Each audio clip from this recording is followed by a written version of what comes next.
Imagine a glittering Monte Carlo casino, where the air hums with secrets and the stakes are higher than gold. Hercule Poirot, the master detective, accepts a daring wager from the enigmatic Lord Ashford. Solve a mysterious crime in just 14 days, or lose his legendary reputation. But when a priceless sapphire vanishes from a masked ball, Poirot uncovers a web of deception smugglers, hidden passages, and a cryptic note warning him to trust no one. Who is the thief? What is Ashford hiding? And why does the scent of lavender linger at every turn? From opulent ballrooms to shadowy Marseille warehouses, Poirot's little gray cells face their toughest challenge yet. Will he unravel the truth before the clock strikes midnight on the final day, or will this be the case that outwits even him? Chapter 1. The wager at the Grand Casino. The Grand Casino of Monte Carlo shimmered under the Mediterranean moon, its golden facade a beacon of opulence against the velvet night. Inside, the air buzzed with the clink of champagne flutes, the rustle of silk gowns, and the soft murmur of fortunes won and lost.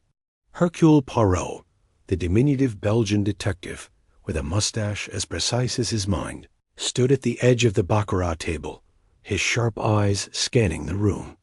His presence was an anomaly among the glittering aristocracy, yet he carried himself with the quiet confidence of a man who knew his worth lay not in wealth, but in the unparalleled workings of his little gray cells. Poirot had not come to Monte Carlo for pleasure. He rarely did.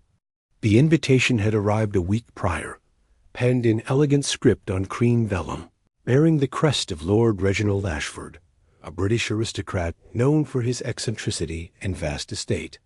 The note had been vague, promising only an evening of intrigue and a challenge tailored to Poirot's singular talents. Intrigued, and perhaps a touch bored after a quiet month in London, Poirot had accepted, accompanied by his loyal friend Captain Arthur Hastings, who now hovered near the roulette wheel, his boyish enthusiasm undimmed by the late hour. The baccarat table was a stage, and Lord Ashford its flamboyant director. A tall man with silver hair and a hawkish nose, he commanded attention in a tailored velvet jacket, his fingers adorned with rings that caught the chandelier's light. He leaned forward, dealing cards with a practiced flourish, his smile both charming and predatory. The table was crowded with players, a Russian duchess dripping in emeralds, a young American heiress with a laugh like breaking glass, and a gaunt Italian banker whose eyes never left his chips. Poirot, however, was not playing. He stood to the side, sipping a tisane, observing the interplay of egos and fortunes. Monsieur Poirot, Ashford called, his voice cutting through the din. You stand apart like a monk in a carnival. Will you not join the game? Poirot inclined his head, his expression polite but guarded. Monsieur, I prefer to observe the games of men rather than their cards. The human heart, it reveals more than the turn of a queen. Ashford chuckled, his eyes glinting with something Poirot could not yet name amusement, perhaps, or calculation. A philosopher as well as a detective. Come, sit. I have a proposition that may pique your interest more than baccarat. Hastings, catching the exchange, drifted closer, his curiosity evident. Poirot settled into a plush chair opposite Ashford, his small frame somehow commanding the space. The other players glanced at him, some with curiosity, others with faint disdain, but Poirot's focus remained on Ashford. I have heard of your reputation, Monsieur Poirot, Ashford began, shuffling the deck with hypnotic precision. The Orient Express, the Nile, the blue train, your triumphs, are the stuff of legend. But legends must be tested, no? I propose a wager, one suited to your unique skills. Poirot's mustache twitched, a sign of intrigue. A wager, monsieur? I am not a gambling man, but I am listening. Ashford leaned closer, lowering his voice so only Poirot and Hastings could hear. There is a crime about to unfold in Monte Carlo, one that will baffle even the finest minds. I challenge you to solve it within 14 days.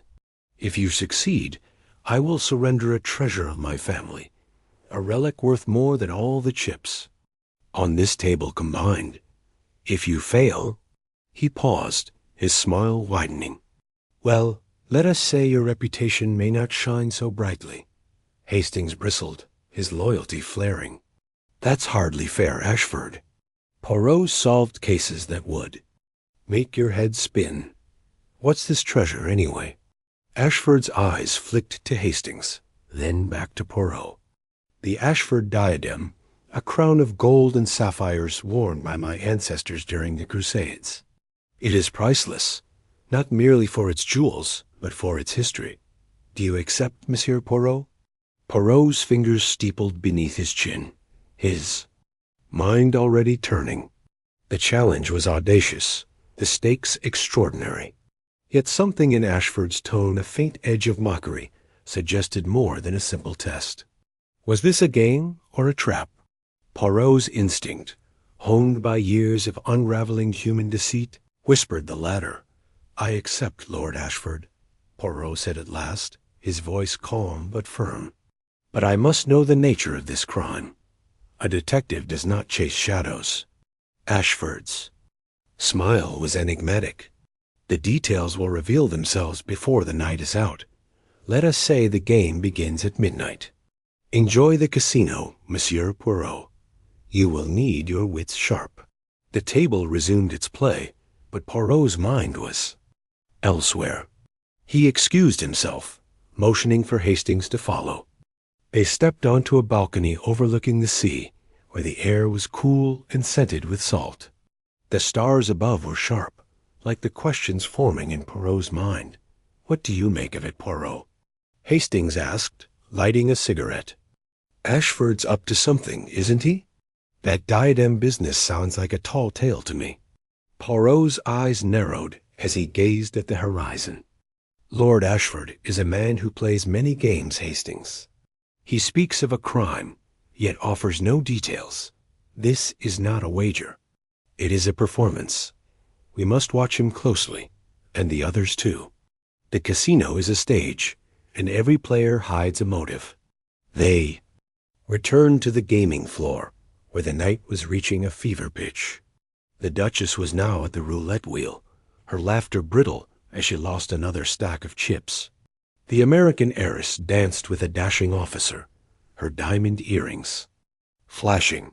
The banker sat alone, nursing a whiskey, his face a mask of calculation.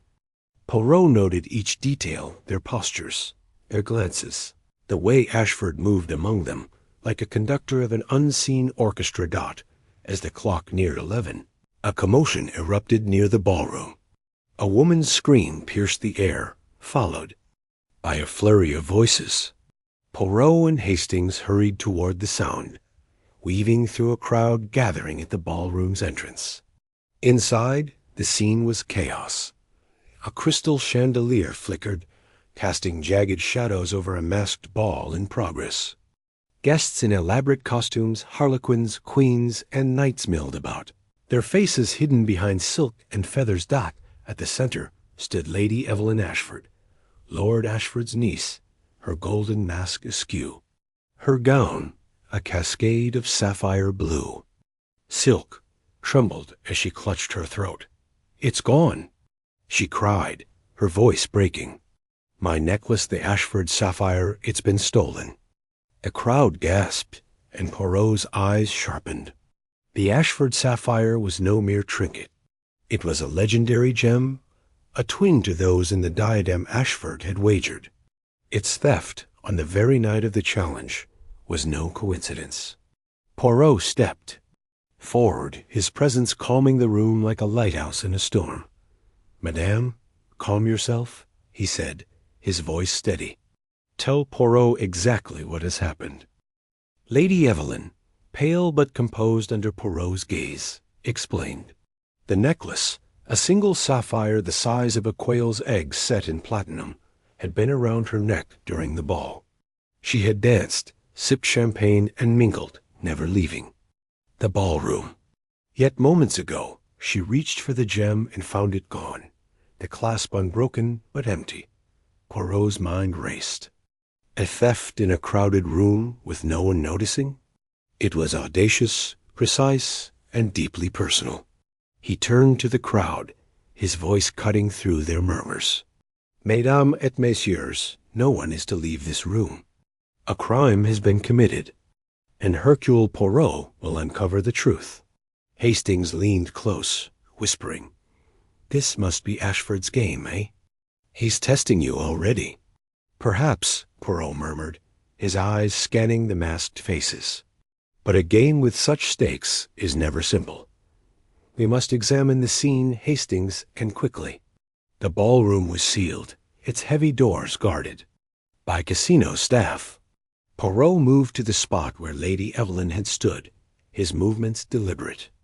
The floor was polished marble, reflecting the chandelier's light. No scratches, no scuff marks. The air held a faint scent not of perfume, but something softer, like lavender crushed underfoot.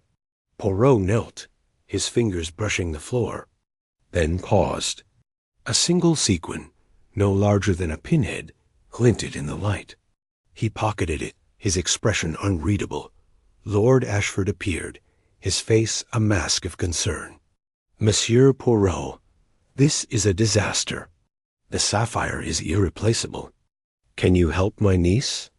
Poirot studied him, noting the slight tremor in his hands, the too perfect dismay in his eyes. "I shall do my utmost, monsieur. But tell me, were you in the ballroom when the theft occurred?"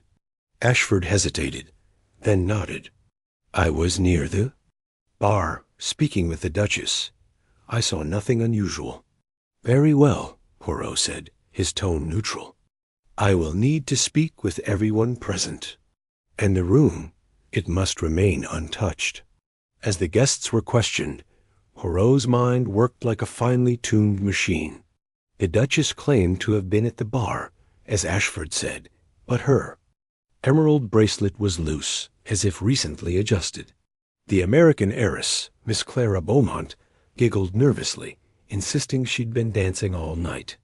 The banker, Senor Rossi, was curt, saying he'd been at a side table, alone. Each story was plausible, yet Poirot sensed a thread of deception weaving through them. The clock struck midnight, and a hush fell over the room. Poirot's gaze settled on Ashford, who stood by a gilded pillar, watching him with an unreadable expression. The challenge had begun, and the stakes were clear. But as Poirot prepared to dismiss the guests, a waiter approached, his face pale. He handed Poirot a folded note, sealed with red wax. "Monsieur, this was left at your hotel desk," the waiter said, then vanished into the crowd. Poirot opened the note, his heart quickening. In stark black ink, it read, "The game begins at midnight. Trust no one." Not even the host. Hastings peered over his shoulder, his eyes wide. "Good Lord, Poirot, what does it mean?" Poirot folded the note, his face a mask of resolve. "It means, mon ami, that the wager is more dangerous than I imagined. Lord Ashford plays a deep game, and we must be deeper still. The sapphire is but the first move. Come, we have work to do." The chapter closed with the ballroom's lights dimming, the guests dispersing under Poirot's watchful eye, and the scent of lavender lingering in the air, a clue, a challenge, and a promise of revelations to come. Chapter 2. The Vanishing Sapphire. The clock in the Grand Casino's gilded atrium struck midnight, its chimes reverberating through the marble corridors like a call to arms. Hercule Poirot adjusted his pristine white tie, his mustache impeccably waxed, as he navigated the throng of Monte Carlo's elite. The air was thick with the scent of expensive perfume, cigar smoke, and the electric buzz of anticipation. The masked ball, a glittering spectacle of silk gowns and jeweled masks, was in full swing, but Poirot's mind was elsewhere. The cryptic note, "The game begins at midnight," slipped under his hotel door an hour ago, had set his little gray cells alight. He sensed a puzzle forming, one that would demand every ounce of his deductive prowess. As he reached the grand staircase, a liveried servant approached, bowing stiffly. "Monsieur Poirot, you are summoned to Lord Ashford's suite." Urgently. Poirot's eyes narrowed, his curiosity piqued. "Urgently, you say? Very well, lead on." He followed the servant through a maze of opulent hallways, the music of the ballroom fading into a distant hum. The note had promised a game, and now, it seemed, the first move was being made. The door to Lord Ashford's suite swung open, revealing a scene of restrained chaos. Lady Evelyn Ashford, the young heiress and Lord Reginald's niece, stood by a velvet-draped window, her face pale beneath her emerald-encrusted mask. Her hands trembled as she clutched a silk handkerchief. Lord Ashford himself paced before a massive mahogany desk, his usually jovial demeanor replaced by a scowl. A handful of other servants, a hotel manager, and a stern-faced security officer hovered near the room's centerpiece, an open safe, its steel door glinting under the chandelier's light. "Monsieur Poirot," Lady Evelyn's voice cracked as she rushed toward him. "It's gone. My sapphire necklace, the heart of azure, it's been stolen." Poirot raised a hand, his calm authority silencing the room. "Calm yourself, mademoiselle. To solve a crime, one must first understand it. Tell me, precisely, what has occurred?" Lady Evelyn took a shaky breath, her eyes darting to her uncle before settling on Poirot. "The necklace was in the safe before the ball began. I wore it briefly during the opening waltz, then returned it here for safekeeping. The ball was so crowded, and I feared losing it. When I came back just now to check on it, the safe was empty." Poirot's gaze swept the room, noting every detail: the undisturbed lock on the safe, the heavy drapes undisturbed, the windows latched tight, no signs of forced entry. He stepped closer to the safe, his nose twitching slightly. A faint, almost imperceptible scent lingered in the air lavender, delicate and out of place amidst the suite's heavy oak and leather aromas. He filed this observation away, his mind already spinning with possibilities. And who, pray tell, had access to this safe? Poirot asked, his voice smooth but insistent. "Only myself and Evelyn," Lord Ashford replied, his tone clipped. "The combination is known to no one else. The staff were present when we locked it, but they were dismissed before the ball began." Poirot turned to the hotel manager, a wiry man with a nervous tic. "Monsieur, the security of this suite, how? Is it insured?" The manager, Monsieur Dubois, mopped his brow with a handkerchief. "The suite is on the 5th floor, monsieur. The windows are sealed, and the door has a double lock. Only the master key, which I hold, and Lord Ashford's key can open it. The staff are thoroughly vetted, I assure you." Poirot's mustache twitched, a sign of his skepticism. "Vetted, perhaps, but human nature is rarely so tidy. I shall need a list of all who attended the ball and any staff who entered this suite tonight. Now, let us examine the scene." He knelt before the safe, his gloved fingers tracing its edges. The lock was pristine, unmarred by scratches or tampering. The interior was lined with velvet, empty save for a single silk pouch that had once held the necklace. Poirot inhaled deeply, confirming the lavender scent was strongest here. "Curious," he murmured. "A thief who leaves behind the fragrance of flowers." Standing, he addressed the room. "I shall interview the guests who were near this suite during the ball. Lady Evelyn, you will accompany me to identify those who approached you. Lord Ashford, remain here with Monsieur Dubois. No one enters or leaves until I return." Lady Evelyn nodded, her composure returning under Poirot's steady gaze. As they descended to the ballroom, the music swelled once more, a waltz that masked the tension brewing beneath the revelry. The guests, unaware of the theft, swirled in their masks, their laughter a stark contrast to the crime upstairs. Poirot's eyes scanned the crowd, seeking anomalies, a glance too furtive, a posture too rigid. "Lady Evelyn," he said as they reached the ballroom floor, "describe the necklace. Every detail, if you please." "It's a sapphire pendant, monsieur, the size of a quail's egg, set in platinum with diamond accents. It's been in our family for generations, said to be cursed by some." She shivered. "They say it brings misfortune to those who wear it unjustly." Poirot's eyebrow arched. "A curse? Superstition is the refuge of the unimaginative, but it may yet guide us to motive. Now, who was near you during the waltz?" She pointed out 3 figures.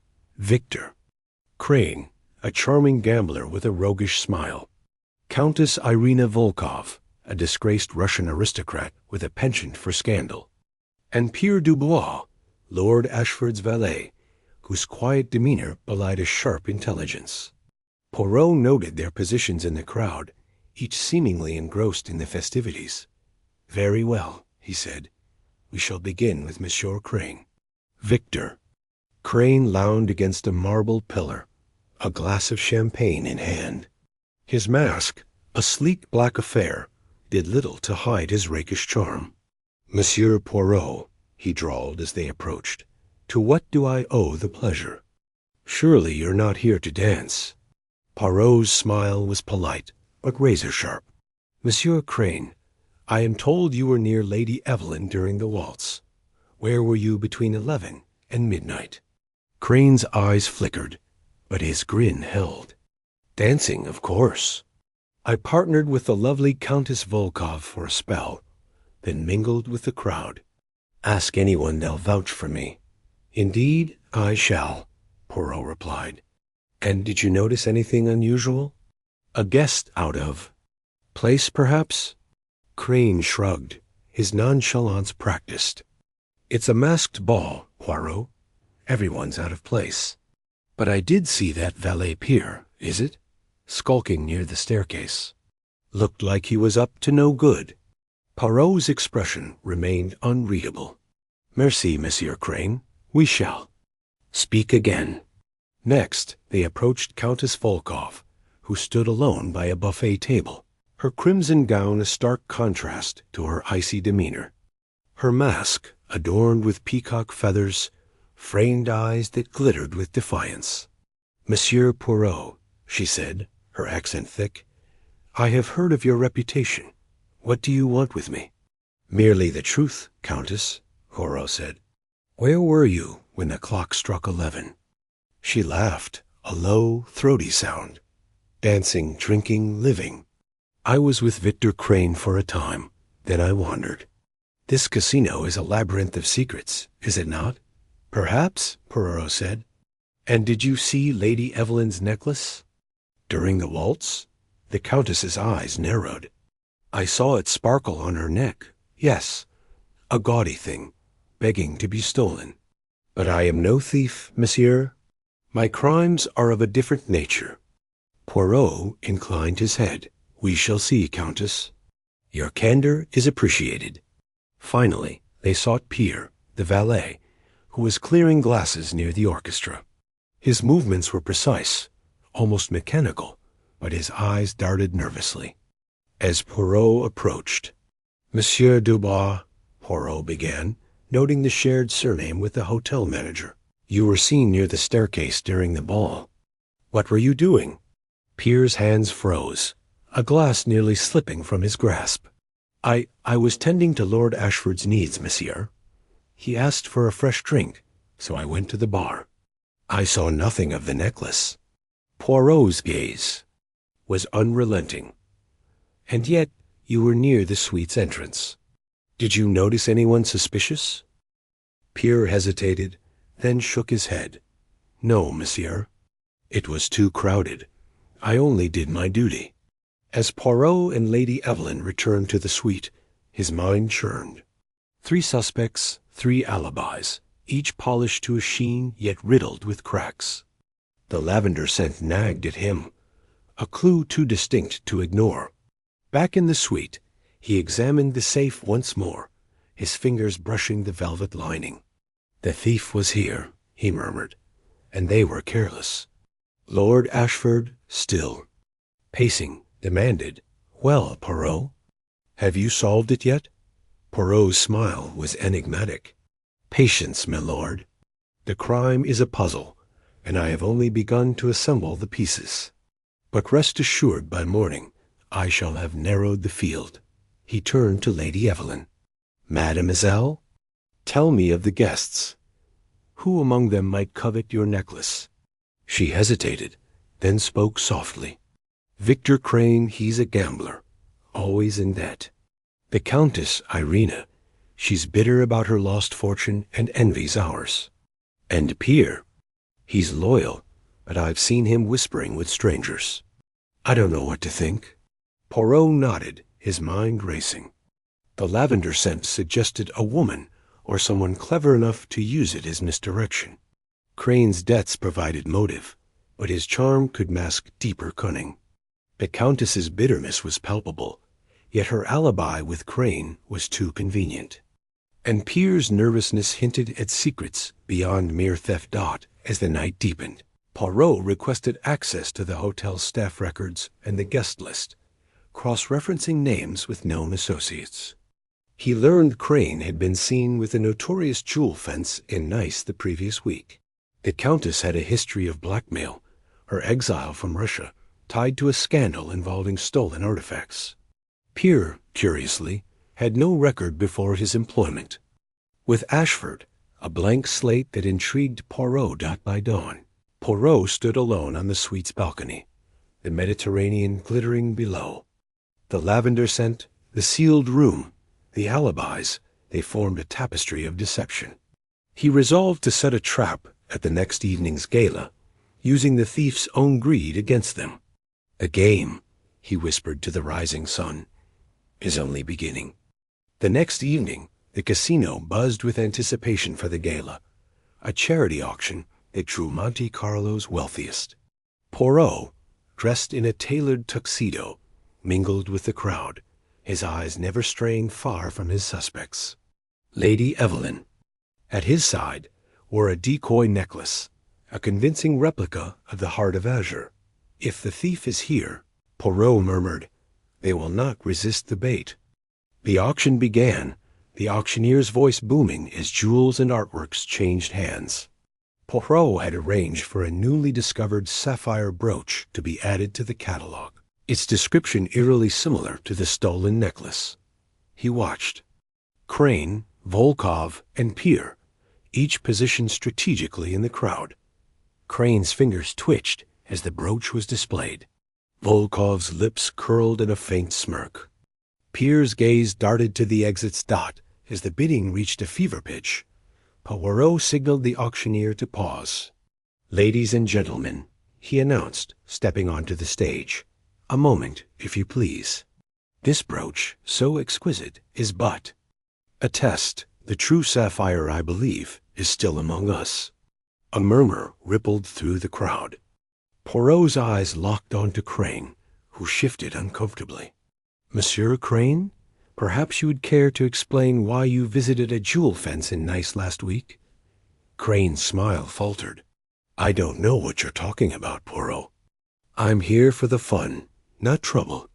"And you, Countess Volkov," Poirot continued, turning to her, "your history with stolen goods is well documented. Did the sapphire tempt you?" The Countess laughed, but it was strained. "You accuse without proof, monsieur. I am merely a guest." Poirot's gaze shifted to Pierre, who stood frozen by the bar. "And you, Monsieur Dubois, why does your past begin only with Lord Ashford? What secrets do you hide?"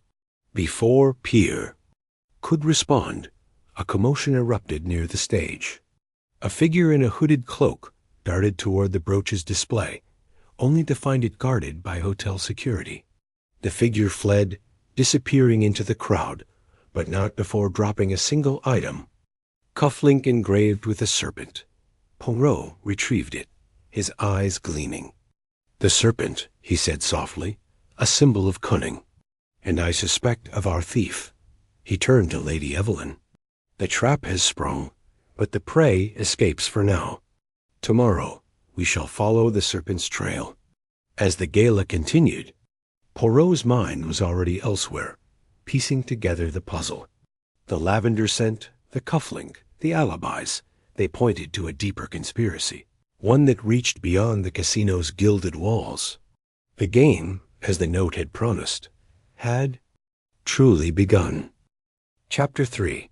Shadows in the Ballroom.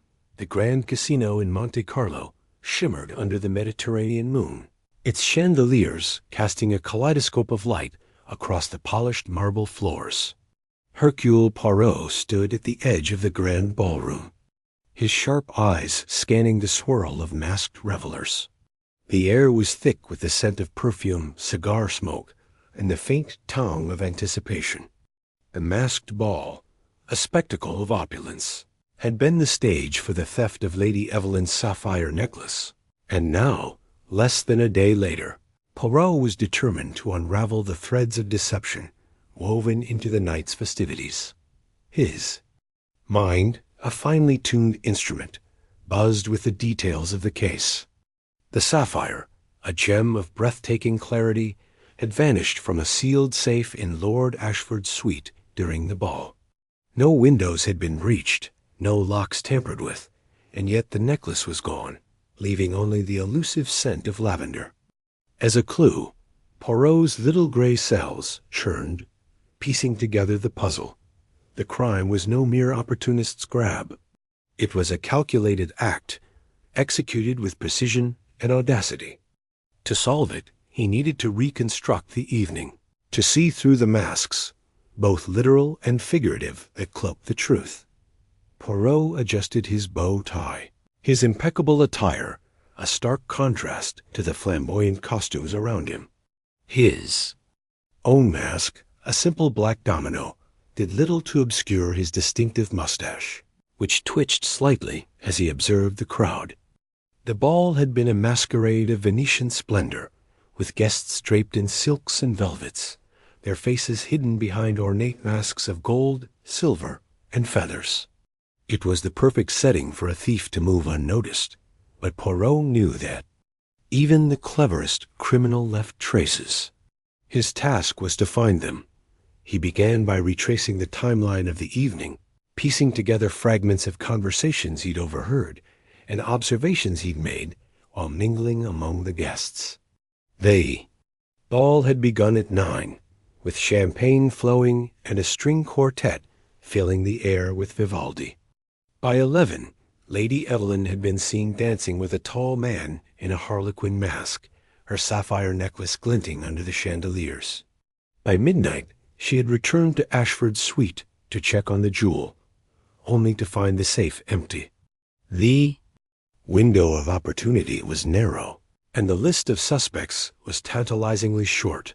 Poirot's attention settled on 3 individuals, whose behavior during the ball had piqued his interest.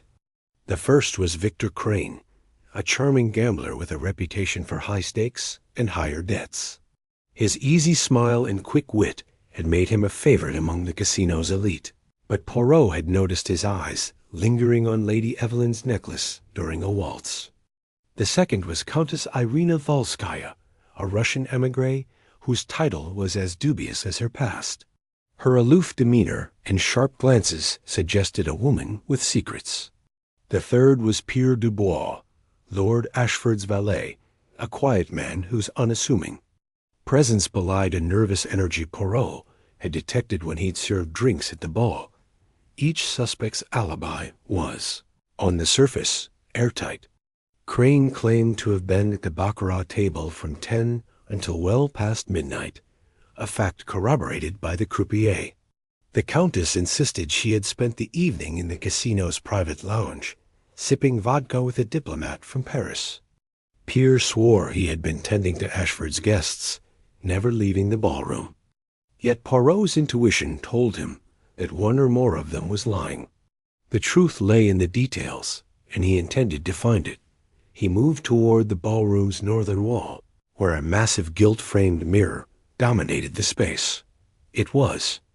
Here, during a casual inspection earlier that morning, that he had noticed something peculiar, a faint draft where none should be. Kneeling discreetly, he ran his fingers along the base of the mirror, feeling for irregularities. His gloved hand paused over a seam, imperceptible to the untrained eye. With a gentle press, a soft click echoed, and a section of the wall shifted inward, revealing a narrow passage. Poirot's lips curled into a satisfied smile. "Mon Dieu," he murmured, "the stage has more than one exit." The passage was cramped, its walls lined with dusty plaster and cobwebs. Poirot produced a small flashlight from his pocket and stepped inside, his polished shoes tapping softly against the stone floor. The air was stale, tinged with the musty scent of disuse, but there was something else, a faint trace of lavender, the same scent he'd detected near the safe. His pulse quickened. The thief had used this passage, he was certain, but to what? And how had they known of its existence? The tunnel led to a small alcove behind the casino's east wing, near the service corridors. Poirot emerged cautiously, noting a discarded cigarette butt on the floor. He picked it up with a handkerchief, examining it closely. The brand was French, Gauloises, not uncommon, but specific enough to narrow his suspicions. Pierre, the valet, had been smoking during the ball, a nervous habit Poirot had observed. Could the unassuming servant be the key to the theft? Returning to the ballroom, Poirot sought out Captain Hastings, who had been mingling with the guests, gathering gossip. Under the guise of his affable charm, Hastings, with his boyish enthusiasm and unwavering loyalty, was an invaluable ally, though Poirot often teased him for his lack of deductive finesse. "Hastings, mon ami," Poirot said, approaching his friend near the refreshment table. "Have you learned anything of interest from our fellow revelers?" Hastings, dressed in a rather garish jester's costume, grinned. "Well, Poirot, I've been chatting up a storm. The Countess, for one, is quite the character. Did you know she was? Exiled from St. Petersburg after some scandal involving a duke's jewels? And Crane bloke's got debts up to his eyeballs, but he's awfully chummy with Ashford. Thinks he's untouchable, I reckon." Poirot nodded, his eyes narrowing. "And Pierre, the valet? What of him?" Hastings frowned. "Quiet chap. Keeps to himself. I saw him scurrying about with trays, but he seemed jumpy. Kept glancing at the Countess, actually. Think there's something between them? Perhaps," Poirot mused. "Or perhaps they share a secret of a different kind. Come, Hastings, we must test the alibis of our trio. The truth, it hides in the shadows, but it cannot escape Hercule Poirot." Their first stop was the baccarat table, where Victor Crane had claimed to spend the evening. The croupier, a wiry man with a pencil-thin mustache, confirmed Crane's presence, but admitted he hadn't watched him every moment. "Monsieur Crane is a regular," the croupier said, polishing a glass. "He was here, yes, but he stepped. Away for a cigarette now and then. Not unusual." Poirot's mustache twitched. "And where does one go to smoke in this establishment?" The croupier pointed toward a side door leading to the east wing, precisely where the hidden passage ended. Poirot exchanged a glance with Hastings, who raised an eyebrow. "A coincidence, perhaps," Poirot said, "but Hercule Poirot does not believe in coincidences." Next, they sought out Countess Volskaya, who was holding court in the casinos. Lounge, her crimson gown a stark contrast to her pale, almost translucent skin. Her mask, a delicate filigree of silver, lay discarded on the table, revealing sharp cheekbones and eyes that seemed to pierce through anyone who dared meet her gaze. "Messieurs." "Poirot," she said, her voice laced with a faint Russian accent, "to what do I owe the pleasure? Surely you do not suspect me of this vulgar theft?" Poirot bowed slightly. "Madame, I suspect everyone until I do not. You were in the lounge, you say, with a diplomat. May I have his name? The Countess hesitated, her fingers tightening. Around her glass, Monsieur Dupont of the French Embassy. We discussed art, among other things. Poirot smiled thinly. Art is a fascinating subject, non? And where was this Monsieur Dupont at midnight? He left shortly before, she replied, her tone clipped. A pressing engagement, he said. Convenient, Poirot murmured. He noted the Countess's unease, the way her eyes darted toward the ballroom door. She was hiding something. But whether it was guilt or fear, he could not yet say. Finally, they tracked down Pierre, who was polishing silverware in a back room. The valet's hands trembled slightly as he worked, and his eyes flicked nervously to Poirot and Hastings as they entered. Monsieur Dubois. Poirot began, his voice calm but firm. You were most busy during the ball, serving Lord Ashford's guests. Yet I wonder, did you have occasion to visit the East Wing? Perhaps to take a moment for yourself? Pierre's face paled. No, monsieur. I was in the ballroom all night. I swear it. And the cigarette you smoked? Poirot held up the Gauloise's butt, wrapped in his handkerchief. This was found near a most interesting passage. Care to explain? Pierre's eyes widened, and he stammered, I smoke, yes, but not. There. I stepped outside the main entrance. Many people smoke Gauloises, monsieur. Indeed, Poirot said, his tone deceptively mild. But not many have access to Lord Ashford's suite, where the lavender scent was so curiously present. Pierre dropped a spoon, the clatter echoing in the quiet room. I know nothing of the necklace, he whispered. Please, monsieur, I am only a servant. Poirot studied him for a moment, then nodded. For now, I accept your word, monsieur. Dubois. But know this, the truth, it always reveals itself. As they left the room, Hastings whispered, Do you think he's our man, Poirot? Not yet, Hastings, Poirot replied, but the net tightens. The passage, the lavender, the cigarette, they point to an inside job. And I suspect our trio is not as unconnected as they wish us to believe. That afternoon, Poirot returned to the ballroom, determined to examine the mirror more closely. With the help of a casino porter, he had the massive frame removed, revealing the full extent of the hidden passage. It was a marvel of engineering, likely built during the casinos. Construction in the 19th century, perhaps for discreet escapes or illicit rendezvous. The passage connected not only to the east wing, but also to a staircase leading to the upper floors where Ashford's suite was located. Poirot's mind raced. The thief had known about the passage, had used it to bypass the locked door and sealed windows. But who among the suspects had such knowledge? Crane, with his gambler's cunning, might have uncovered the casino's secrets through his connections. The Countess, with her mysterious past, could have learned of it through her own intrigues. And Pierre, as Ashford's valet, would have intimate knowledge of the casino's layout, perhaps even its hidden corners. As evening approached, Poirot devised a plan.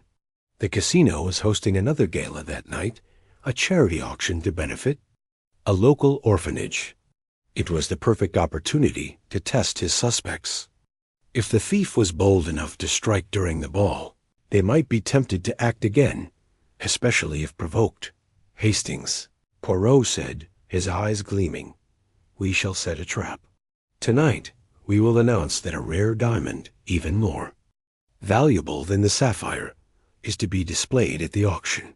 The thief, they will not resist such a prize. Hastings grinned. A fake diamond, I presume? Not a real one, Poirot said. But our thief will not know this. We will watch, and we will see who takes the bait. As the gala began, the ballroom once again came alive with music and laughter. Poirot, now in a silver mask that matched his impeccable suit, moved through the crowd, his senses alert. Hastings, stationed near the auction display, kept an eye on Crane, who was laughing loudly at the baccarat table. The Countess, resplendent in emerald silk, sipped champagne in the lounge, her eyes scanning the room. Pierre, ever dutiful, served.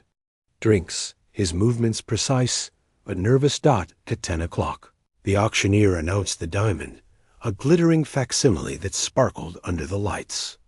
The crowd gasped, and Poirot watched his suspects closely. Crane's smile faltered for a moment, his hand pausing over his cards. The Countess's eyes narrowed, her fingers tightening around her glass. Pierre dropped a tray, the crash drawing. Attention, but he quickly apologized and retreated to the shadows. Poirot's heart raced.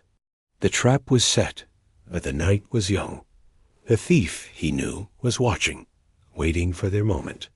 And Hercule Poirot would be ready dot as the clock struck. 11. A figure in a black cloak slipped toward the auction display. Poirot, hidden behind a velvet curtain, signaled to Hastings. The figure reached for the diamond, their gloved hand trembling slightly. But before they could touch it, a spotlight blazed, illuminating the scene. The figure froze, then bolted. Toward the east wing, disappearing into the crowd. Poirot gave chase, his nimble steps defying his age.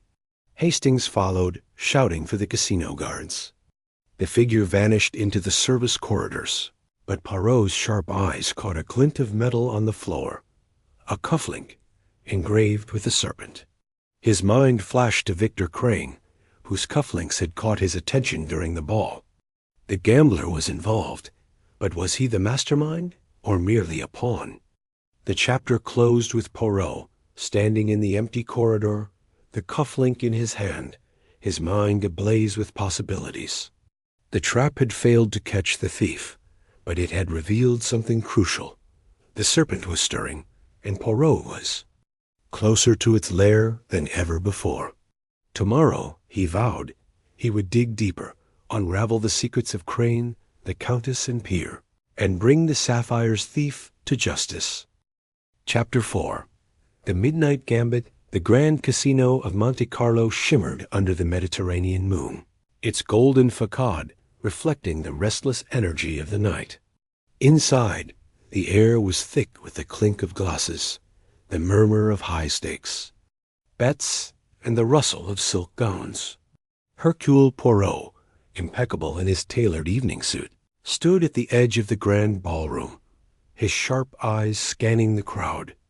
The masked ball had been a spectacle of opulence, but tonight's gala promised to outshine it, a perfect stage for his carefully laid trap. Poirot's mind buzzed with the details of the case. The stolen sapphire necklace, belonging to Lady Evelyn, had vanished from a sealed room, leaving only the faint scent of lavender as a clue. His initial interrogations had narrowed the suspects to 3. Victor Crane, the charming gambler with a silver tongue and a shadowed past. The disgraced Countess Marguerite de Luthain, whose poise masked a desperate need for funds. And Pierre, Lord Ashford's secretive valet, whose nervous glances betrayed more than he admitted. The discovery of a hidden passage behind the ballrooms.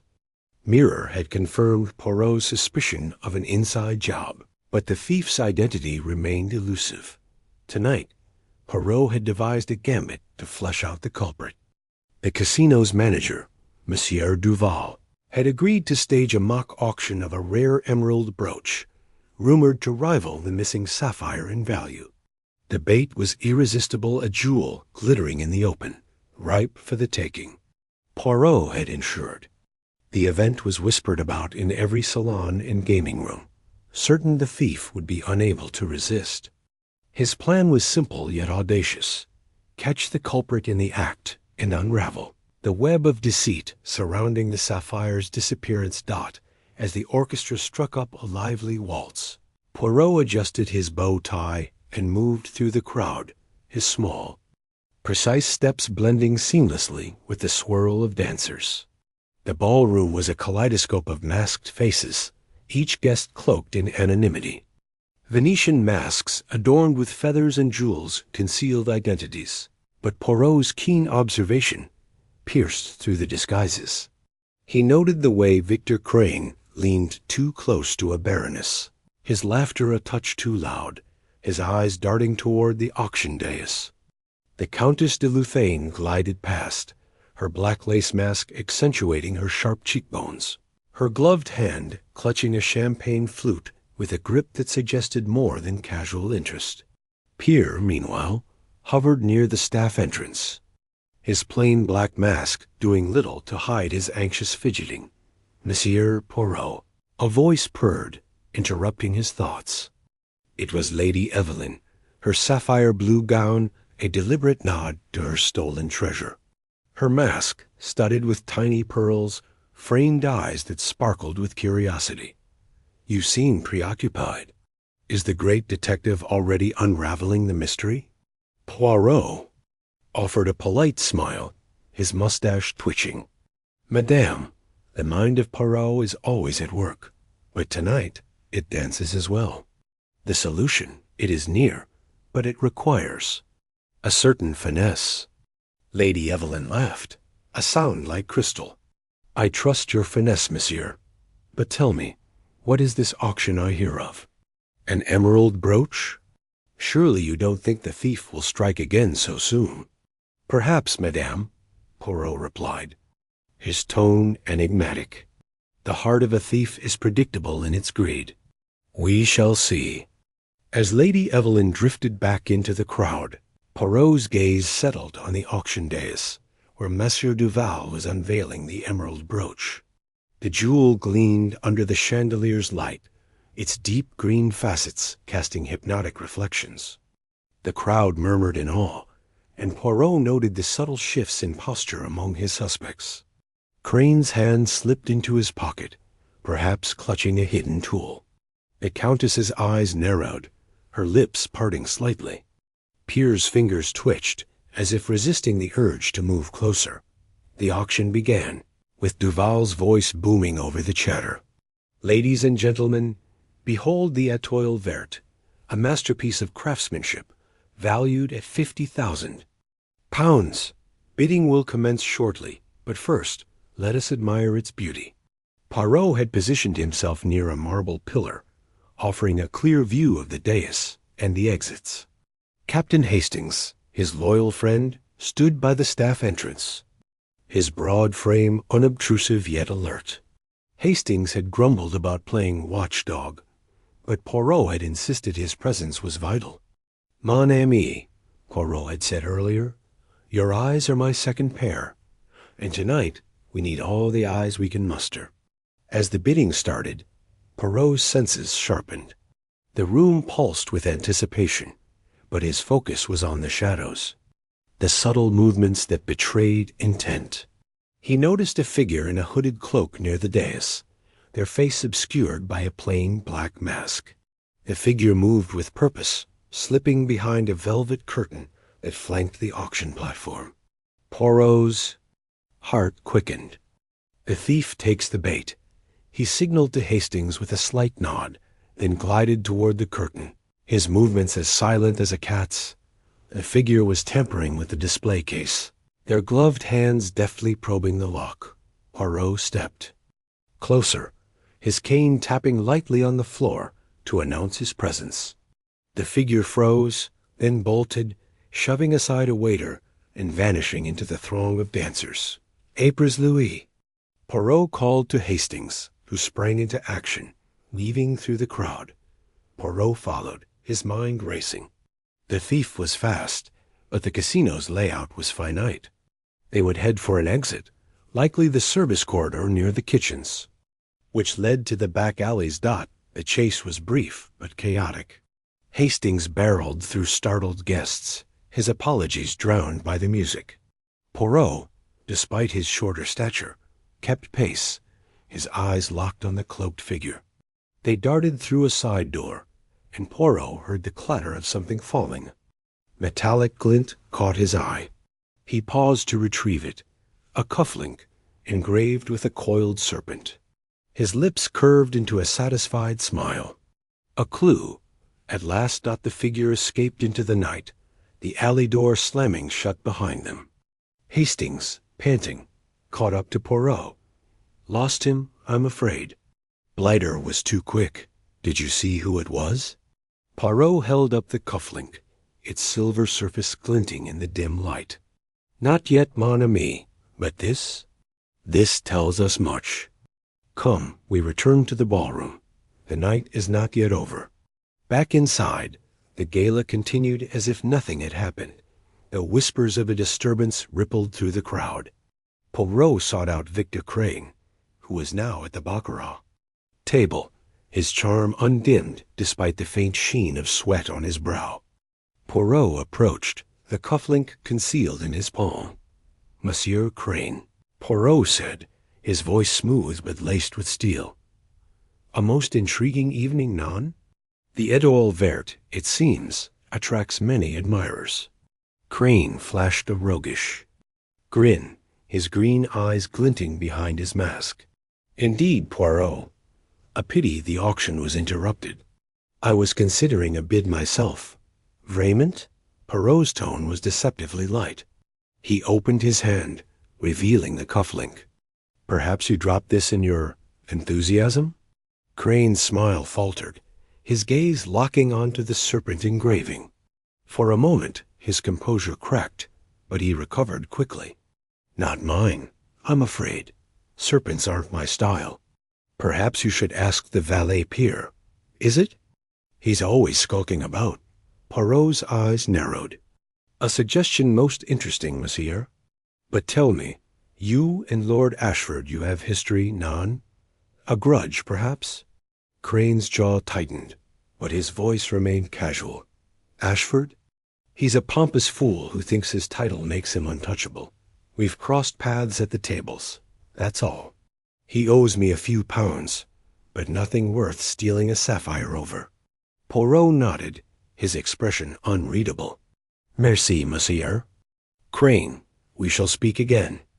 As Crane turned back to his game, Poirot's mind churned. The cufflink was a lead, but Crane's deflection toward Pierre was too convenient. Was Crane the thief, or was he protecting someone else? The Countess, perhaps, or even Pierre himself. And what of Ashford, whose wager had set this entire affair in motion? Poirot's instincts told him the answer lay not in the theft alone, but in the motives that drove it. He found Hastings near the buffet, nursing a glass of brandy.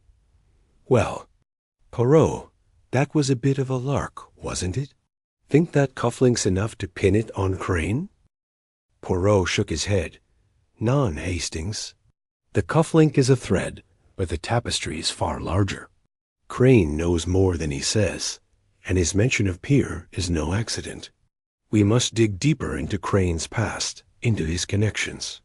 The sapphire is but one piece of a puzzle, and I, Hercule Poirot, will solve it before the clock strikes the end of this wager. The gala continued, the music swelling as the night deepened. Poirot stood at the edge of the ballroom, the cufflink heavy in his pocket. The game was far from over, and the stakes had never been higher.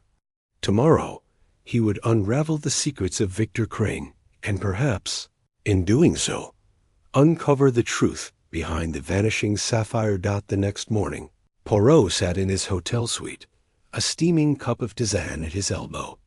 The cufflink rested on the table, its serpent engraving catching the sunlight. Hastings, bleary-eyed from the late night, sprawled in an armchair, flipping through a newspaper. Anything in there about Crane? Poirot asked, his voice sharp. Nothing. Yet, Hastings replied, yawning. But I did hear from the porter that Crane's been seen with some shady types down at the docks. Smugglers, maybe? Poirot's eyes gleamed. Smugglers, you say? Most interesting. The sapphire, it is no ordinary jewel. Its value may lie not only in its beauty, but in what it represents. We must visit these docks, Hastings, but first I require information. He dispatched Hastings to the casino's staff, instructing him to inquire discreetly about Crane's recent activities. Meanwhile, Poirot turned to his own resources, a network of contacts cultivated over years of detective work. He penned a note to a local informant a retired croupier named Jacques, who knew the underbelly of Monte Carlo better than most. By midday, Jacques arrived, his weathered face creased with amusement. "Monsieur Poirot, always a pleasure. You want to know about Victor Crane? A slippery one, that man. He's been gambling here for years, always on the edge of ruin, but never quite falling. Word is, he's tangled with a group called Les Serpents No. Prizes for guessing their symbol." Poirot's fingers brushed the cufflink. "Les Serpents, you say? A syndicate?" Jacques nodded. "Smugglers, mostly. Jewels, art, even information. Crane's not their leader, but he's in deep. Rumor has it he owes them a fortune, and they're not the forgiving type." "Merci, Jacques," Poirot said, slipping him a few francs. "You have been most helpful." As Jacques left, Hastings returned, his face flushed with excitement. "Poirot, you won't believe this. The porter saw Crane arguing with Pierre. Last week, something about a debt. And get this, Pierre was spotted near the docks, too, carrying a package." Poirot's mustache twitched. "The plot, it thickens. Pierre and Crane, connected by more than chance. And the docks? A place where secrets are traded like chips at the baccarat table. We go tonight, Hastings, but we must be cautious. Les Serpents, they do not play games." That evening, under a sky bruised with clouds, Poirot and Hastings made their way to the docks. The air was heavy with the scent of salt and oil, the creak of ships mingling with the distant hum of the city. Poirot, dressed in a dark overcoat to blend into the shadows, led the way, his cane tapping softly against the cobblestones. They found a secluded spot behind a stack of crates, overlooking a warehouse rumored to be a hub for Les Serpents. Hours passed, the night growing colder, until a figure emerged from the warehouse. It was Crane, his face illuminated by a flickering lantern. He was speaking to another man, whose face was obscured by a scarf. Their voices were low, but Poirot caught fragments, words like sapphire, payment, and Ashford. "Blimey," Hastings whispered. "Crane's in it up to his neck. Should we nab him now?" "Non, Hastings," Poirot murmured. "To catch a snake, one does not strike at the tail, but at the head. We follow, we observe, and we learn." They trailed Crane through the winding alleys, keeping their distance. He led them to a small tavern, where he met with a woman whose silhouette was unmistakable, the Countess de Luthain. Her laughter carried through the open window, sharp and calculated.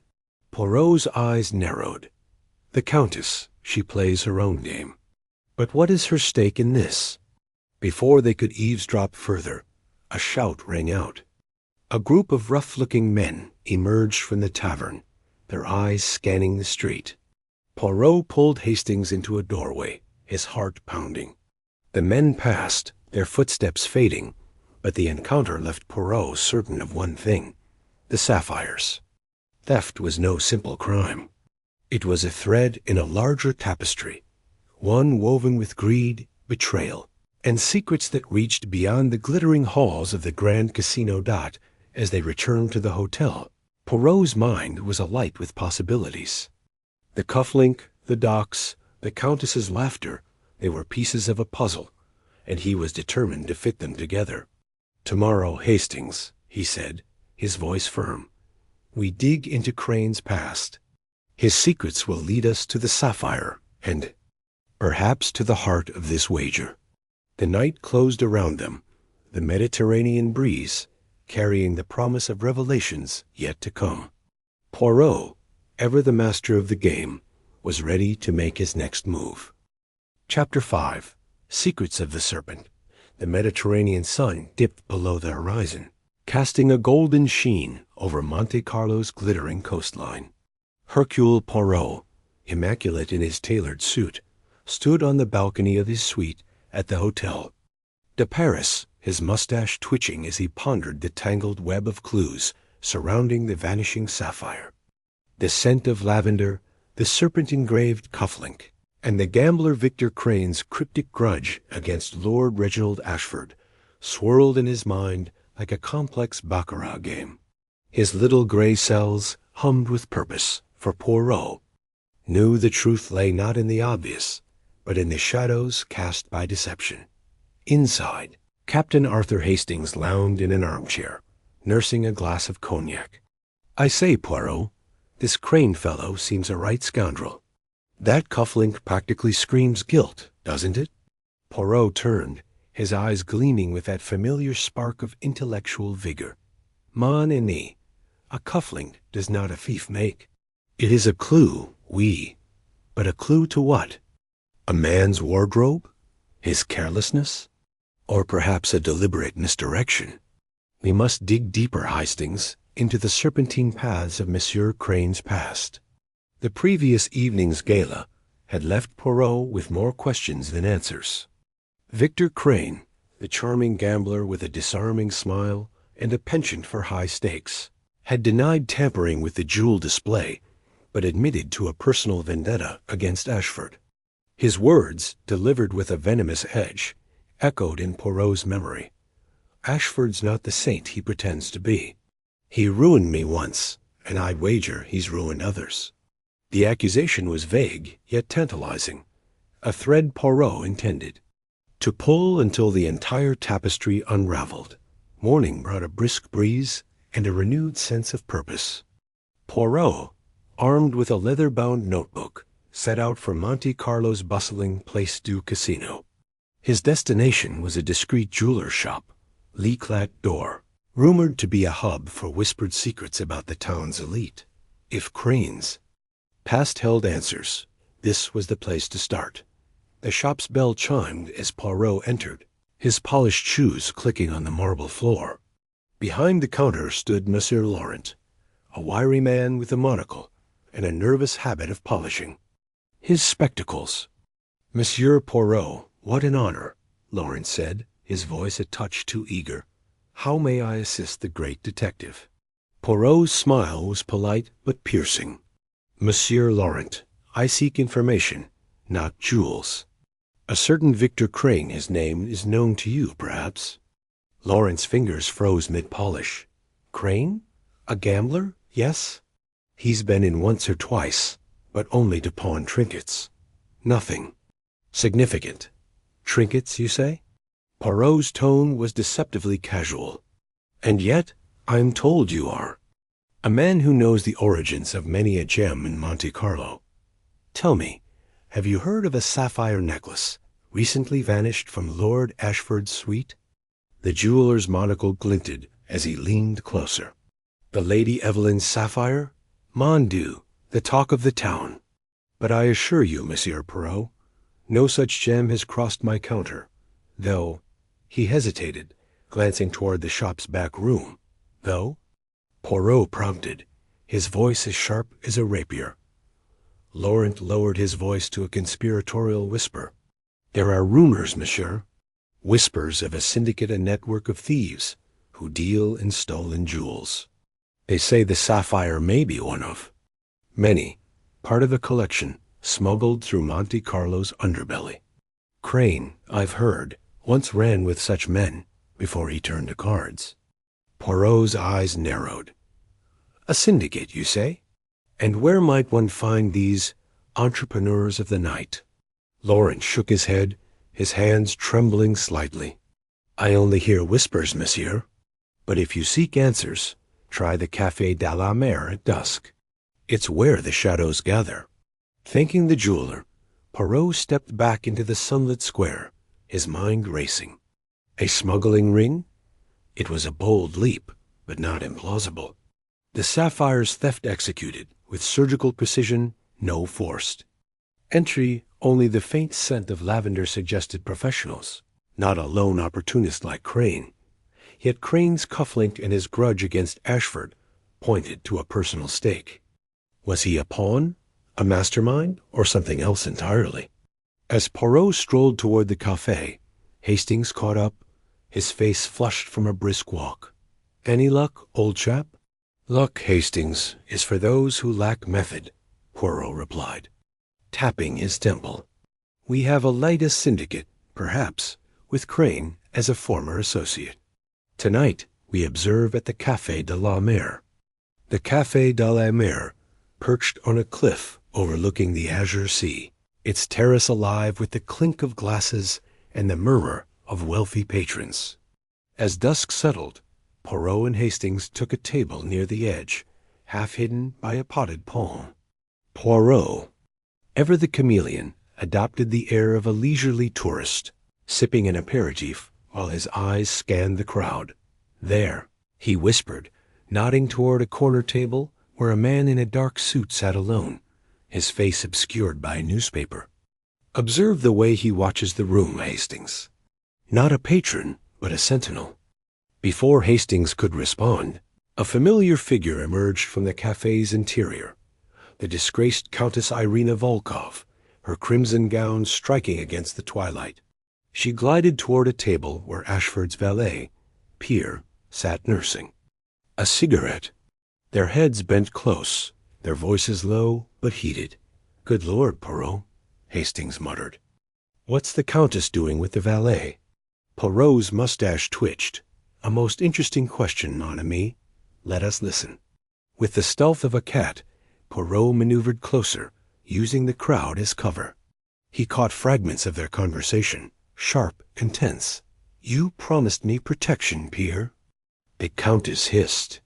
"If they find out—" "They won't," Pierre snapped, his accent thick with urgency. "Keep your voice down. The sapphire wasn't my doing, Irina. You know that." "Then who? Crane? Ashford?" Her eyes darted. Nervously, "I won't be dragged into this again." Poirot's heart quickened. Again? The word hung in the air like a confession. He signaled Hastings to stay put and slipped closer. His ears straining got Pierre leaned in, his voice barely audible. "The syndicate doesn't forgive, Irina. You know what happened last time."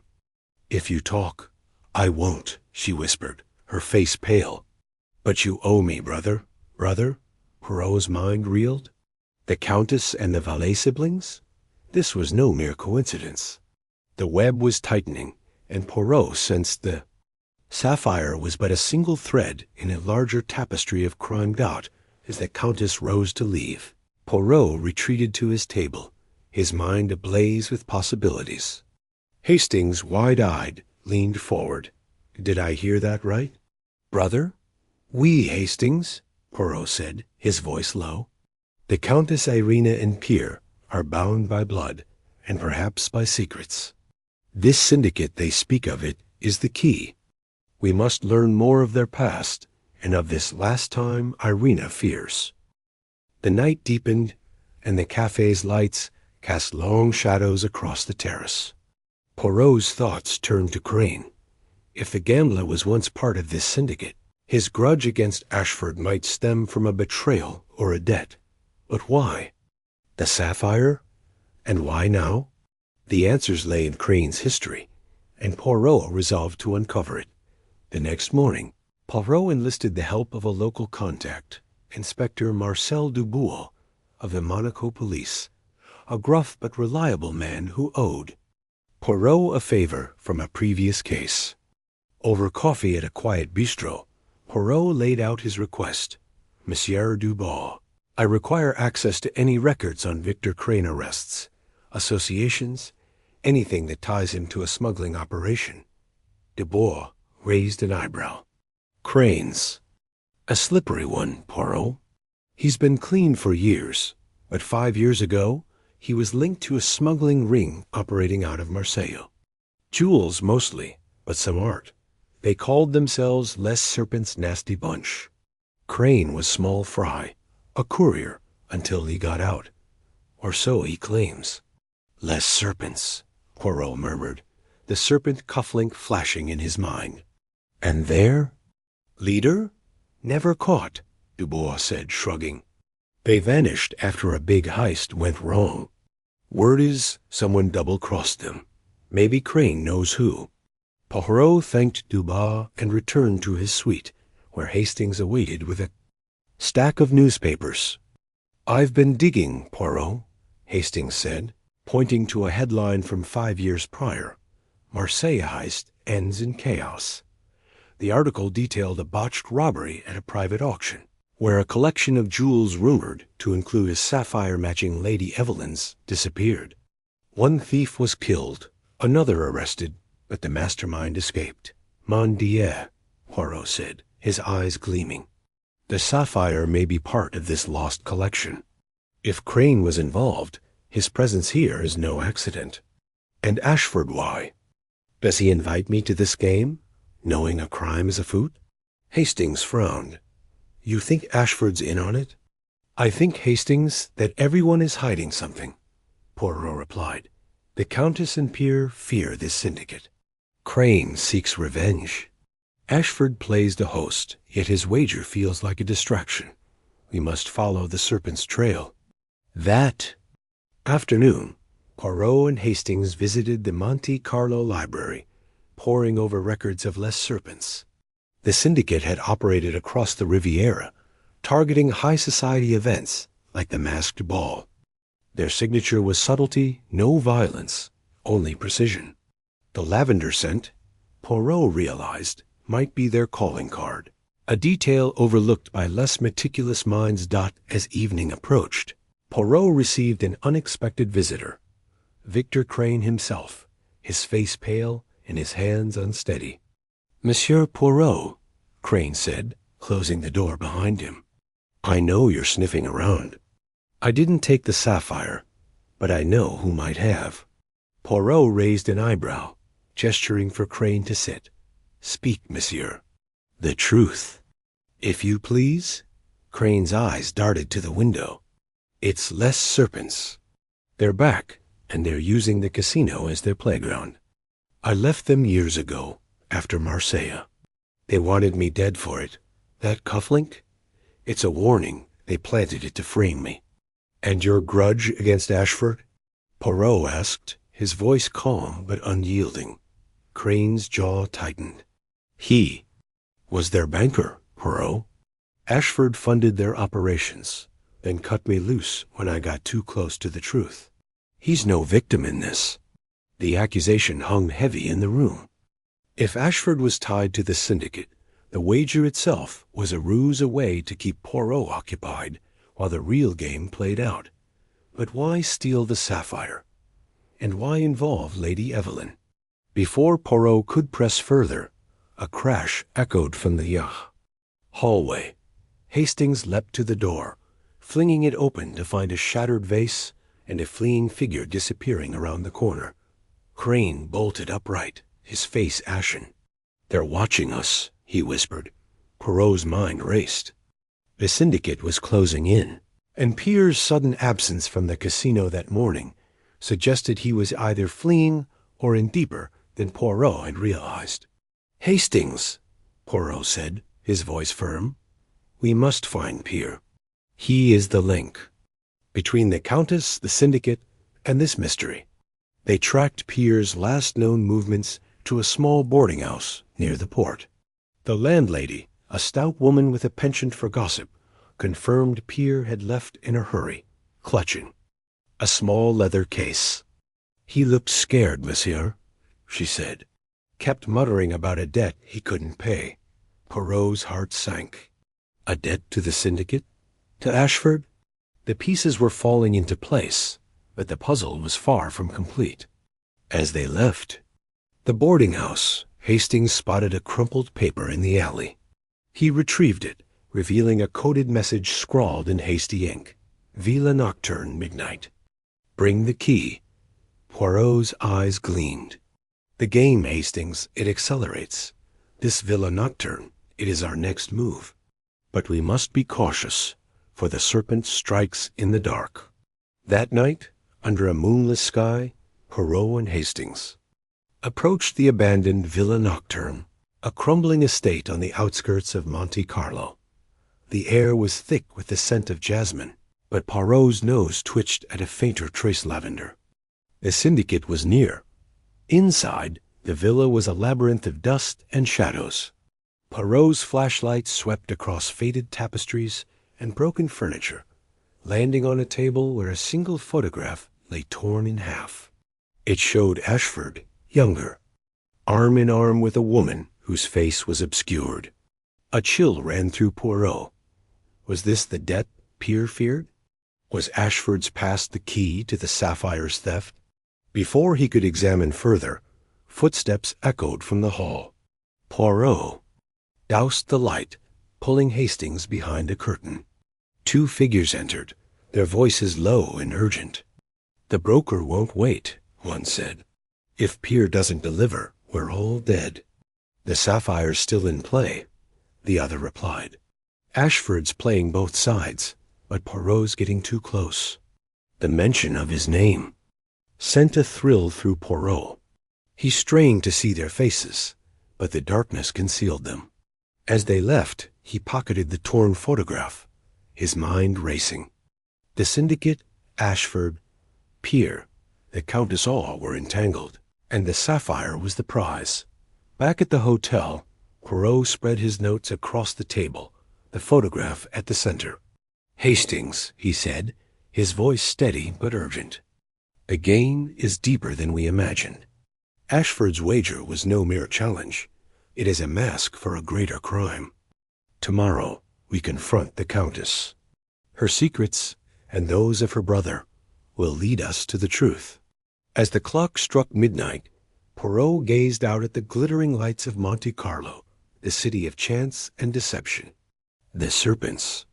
Trail was clear now, winding through the casino, the syndicate, and Ashford's own heart. With only days left to win the bet, Poirot knew the stakes were higher than ever. The sapphire was more than a jewel. It was a key to a conspiracy that could topple empires. And Hercule Poirot, with his little gray cells, was determined to unlock it. Chapter 6. The Countess's Confession. The air in Monte Carlo shimmered with the weight of secrets, as if the very breeze off the Mediterranean carried whispers of hidden truths. Hercule Poirot, impeccably dressed in his tailored black suit, sat in the quiet elegance of the Hotel de Paris's private lounge, his mustache perfectly waxed, his eyes sharp as they scanned the room. The opulent surroundings, gilded mirrors, velvet drapes, and the soft clink of crystal chandeliers did little to distract him from the puzzle at hand. The sapphire necklace, stolen from Lady Evelyn's suite, was merely the glittering surface of a deeper, murkier mystery. His little gray cells buzzed with the connections he had begun to draw. Victor Crane's smuggling ties, the faint scent of lavender, and the disgraced Countess's nervous glances during his last interrogation. Now, as the clock ticked toward the 6th day of his wager with Lord Ashford, Poirot knew the time had come to press harder. The lounge was nearly empty, save for a lone pianist coaxing a melancholic waltz from the keys. Poirot sipped his tisane, the herbal aroma grounding his thoughts, and reviewed his notes. The Countess, Marguerite de Luthain, had been evasive when questioned about her presence at the masked ball. Her alibi, that she had been dancing with a Russian diplomat, was corroborated, yet her eyes betrayed a flicker of guilt. Poirot had seen that look before, the weight of a secret too heavy to carry alone, yet too dangerous to share. He had resolved to confront her tonight, here, in this secluded lounge where the glittering facade of Monte Carlo's elite could not shield her. The door swung open, and Marguerite entered, her emerald gown catching the light like a forest at dawn. Her auburn hair was pinned in an elegant chignon, but her hands twisted nervously around a silk fan. She spotted Poirot and hesitated, her lips parting as if to speak, then closing again. Poirot rose, his movements deliberate, and gestured to the chair opposite him. "Madame la Comtesse," he said, his voice smooth but firm. "Hercule Poirot is most grateful for your time. Please sit. We have matters of importance to discuss." "None?" Marguerite's eyes darted to the pianist, then back to Poirot. She sat, her posture rigid, the fan now still in her lap. "Monsieur Poirot, I assure you, I've told you all I know about the sapphire. I was at the ball, dancing, as I said. Why do you insist on questioning me?" Poirot leaned forward, his fingers steepled. Madame, it is not the sapphire alone that interests Poirot. It is the truth. You have been, how shall I say, less than forthcoming. Your manner, it betrays a burden. Tell me, what is it that weighs upon your heart? Her lips trembled, and for a moment Poirot thought she might bolt. But then, as if a dam had broken, her shoulders slumped, and she whispered, You see too. Much, Monsieur Poirot. Far too much. Perhaps, Poirot said, his tone softening, but it is my profession to see what others do not. Speak, madame. The truth. It is the only path to freedom. Marguerite's gaze dropped to her hands. I know of things I should not. Things that could ruin me, ruin others. But I swear, I did not take the sapphire. Poirot nodded, his eyes never leaving her face. Let us begin with what you know. You spoke of Victor Crane yesterday, of his reputation as a gambler. But there is more, is there not? A connection, perhaps, to something larger? Her breath caught, and she glanced at the door again, as if expecting it to burst open. You're right, she said at last, her voice barely audible. There's a group, a syndicate. They deal in stolen goods, jewels, art, antiquities. Victor Crane, he's not just a gambler. He's one of their couriers. I've seen him, late at night, meeting men in the casino's private rooms. They speak in hushed tones, exchange packages. I overheard them once, by accident. Poirot's mustache twitched, a sign of his mind racing. And why, madame? Did you not report this to the authorities? Marguerite's laugh was bitter, tinged with despair. Because I'm not as innocent as I seem, Monsieur Poirot. My title, my wealth, it's all a facade. My husband's debts stripped us of everything before his death. I came to Monte Carlo to rebuild, to charm my way back into society. But I fell in with the wrong people. They know things about me, things I've done to survive. Poirot's expression remained unreadable, but his voice was gentle. Madame, Poirot does not judge. He seeks only the truth. What is it that binds you to this syndicate? Tears welled in her eyes, and she clutched the fan so tightly the silk began to fray. It's Pierre, she said, her voice breaking. My brother, my estranged brother. He's Lord Ashford's valet. Poirot's eyebrows rose, though he masked his surprise with a sip of tisane. Pierre, the valet? This is most interesting. Continue, si vous plot. Marguerite took a shuddering breath. Pierre and we parted ways years ago. He was always reckless, drawn to danger. After our family's fortune crumbled, he turned to less savory means of survival. I didn't know he was here, working for Ashford, until I arrived in Monte Carlo. The syndicate, they found out we were siblings. They threatened to expose my past, unless Pierre did their bidding. He's been helping them, moving jewels, passing messages. But he's not a thief, Monsieur Poirot. He's trapped, just as I am. Poirot leaned back, his mind weaving the threads of her confession into the tapestry of the case. Pierre, the quiet valet with the nervous hands, had been a peripheral figure until now. His connection to the Countess and the syndicate shifted the puzzle's pieces dramatically. And the sapphire? Poirot asked. What do you know of? Its theft? Nothing, I swear.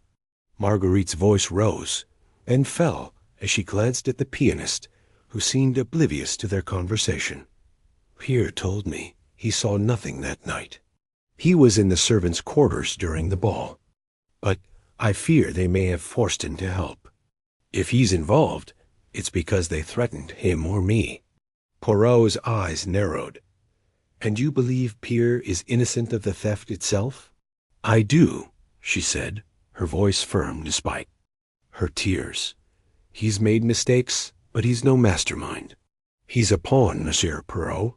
If you can help him, free him from their grasp, I'll do anything you ask. Poirot studied her, his mind calculating. Marguerite's confession was a breakthrough, but it raised as many questions as it answered. Was Pierre truly a victim, or was he playing a deeper game? And how did Lord Ashford, the man who had set this wager, fit into this web of deceit? Poirot's instincts told him Ashford's role was not as innocent as it seemed, but he needed proof. Madame, he said at last, Hercule Poirot makes you this promise. If you speak the truth, and if you aid me in uncovering this syndicate, I will do all in my power to protect you and your brother. But I must have your full cooperation. Tell me, where might I find Pierre now? Marguerite hesitated and whispered, He's been staying in the servants' wing of the casino, but he's been different lately. Nervous. Last night, he told me he was meeting someone at the old boathouse by the harbor. He wouldn't say who, but he was frightened. Poirot's mustache quivered with interest. The boathouse, you say? 'Tis interessant. And when was this meeting to take place? Tonight, she said. At 11. Poirot glanced at his pocket watch. It was just past 9. There was time, but not much. Merci, madame. You have been most helpful. Remain here, and speak to no one of our conversation. Poirot will handle the rest. As Marguerite nodded, her face a mixture of fear and hope, Poirot rose and made his way to the lobby, where Captain Hastings awaited. Hastings, ever the loyal companion, was pacing near a marble pillar, his face a study in impatience. Poirot, he exclaimed, hurrying over. I've been waiting ages. Did you get anything out of the Countess? Mon ami, Poirot said, his eyes gleaming. We have struck a vein of gold, but it is laced with danger. Come, we must hurry to the harbor. There is a meeting we must not miss. The night was cool, the Mediterranean air carrying the tongue of salt and the distant hum of Monte Carlo's revelry. The harbor was a quieter world, where yachts bobbed gently against their moorings, and the stars reflected on the inky water. The old boathouse, a weathered structure tucked at the edge of the docks, loomed like a forgotten relic. Its wooden walls were streaked with salt, and a single lantern flickered within, casting eerie shadows. Poirot and Hastings approached cautiously, their footsteps muffled by the damp boards of the dock. Stay close, Hastings, Poirot whispered. We are not here to confront, but to observe. The truth, it reveals itself to those who wait. They, crouched behind a stack of crates, the scent of fish and tar heavy in the air. Through a cracked window, Poirot glimpsed Pierre, his thin frame hunched over a table, his hands trembling as he clutched a small package. A second figure, cloaked in shadow, stood opposite him, their voice low and urgent. You were supposed to deliver it last night, the figure hissed. The broker's not pleased, Pierre. You know what happens to those who fail him. I tried, Pierre's voice cracked. The casino's crawling with eyes. That detective Poirot's everywhere. I couldn't risk it. The figure stepped closer, and Poirot caught a glint of steel and knife, held loosely, but with menace. You're out of excuses. Hand it over, or the Countess pays the price. Poirot's mind raced. The package, could it be the sapphire? Or something else? Another piece of the syndicate's dealings. He signaled to Hastings, who nodded, his hand on the revolver he always carried, though Poirot disapproved of such crude methods. Before they could act, a sudden noise, a crate shifting. On the dock alerted the figures inside. A cloaked man spun, the knife flashing, and Pierre bolted for the door. The stranger gave chase, disappearing into the night. Poirot cursed under his breath, a rare lapse in his composure, and motioned for Hastings to follow. They pursued the figures through the maze of docks, the clatter of footsteps echoing off the water. Pierre was fast, but the cloaked man was faster, gaining ground. Poirot, despite his age, kept pace with Hastings, his determination outweighing his physical limitations. They rounded a corner, just in time to see Pierre duck into an alley, the cloaked man close behind. After them, Poirot urged, though his breath came in sharp gasps. The alley was narrow, lined with barrels and nets, the air thick with the scent of seaweed. They caught sight of Pierre scrambling over a low wall, but the cloaked man had vanished. "Blast it," Hastings muttered, helping Poirot over the wall. "We've lost them." "Not yet, mon ami," Poirot said, his eyes scanning the ground. There, in the moonlight, was a torn scrap of paper, half buried in the sand. He knelt, careful not to disturb it, and examined the writing. It was a series of numbers and letters, scrawled in haste. 47129, V. Serpent. A code, Poirot murmured, pocketing the scrap. And a reference to the serpent, perhaps our friend Victor Crane. This is no coincidence. Hastings frowned. "What does it mean, Poirot? Is Pierre working with Crane or against him? That, Hastings, is what we must discover. The boathouse, the package, this code, they are threads in a tapestry, far larger than the theft of a sapphire. We must return to the casino and find Pierre before the syndicate does." They retraced their steps, the night now heavy with the weight of what they had witnessed. Back at the casino, the revelry continued, oblivious to the drama unfolding in its shadows. Poirot sent Hastings to check Pierre's quarters while he returned to the lounge, hoping Marguerite might know more. She was still there, her face pale as she clutched a glass of champagne she hadn't touched. "Monsieur Poirot," she whispered as he approached, "did you find him?" Poirot sat, his expression grave. "We found Pierre, but he fled. There was another, a man who threatened him. Madame, I must ask, does the name the broker mean anything to you?" Marguerite's glass slipped from her hand, shattering on the floor. The pianist faltered, then resumed playing. "The broker," she whispered, her voice trembling. "He's the one who controls the syndicate. No one knows his face, but his name. It's whispered in fear. If Pierre's crossed him, he's in grave danger." Poirot nodded, his mind already racing to the next step. "And this code," he said, showing her the scrap of paper. "The 9th of December 47 and V. Serpent. Does it mean anything to you?" Marguerite studied it, her brow furrowing. I've seen something like this before. Pierre once mentioned a system they used, numbers for locations or times. But V. Serpent. It could be Victor Crane, or something else entirely. I don't know." Poirot's eyes gleamed. "Then we must find out. Madame, you have been most courageous tonight. Stay here, under the protection of the hotel. Poirot will find your brother and unravel this mystery." As he rose, Hastings burst into the lounge, his face flushed. "Poirot, Pierre's gone." "His room's been ransacked, and there's this." He held out a small, folded note, its edges singed as if someone had tried to burn it. Poirot unfolded it, his heart quickening as he read the words. "Meet me at the Villa d'Azur, midnight." "Bring the key. The Villa d'Azur," Poirot said, his voice low. "An abandoned estate on the cliffs. It seems, Hastings, that our friend Pierre has left us a trail to follow." The chapter closed with Poirot standing at the lounge's window, staring out at the glittering lights of Monte Carlo. The wager, the sapphire, the syndicate, all were pieces of a puzzle that grew more intricate by the hour. Pierre's disappearance, the coded message, and the shadowy broker loomed large. But Poirot's resolve was unshaken. He would follow the trail to the Villa d'Azur, and there, he vowed, the truth would begin to emerge. Chapter 7. The Cipher's Clue. Mediterranean sun hung low over Monte Carlo, casting a golden haze across the cobblestone streets and opulent facades of the Grand Casino. Hercule Poirot sat at a small café table on the terrace of Café D.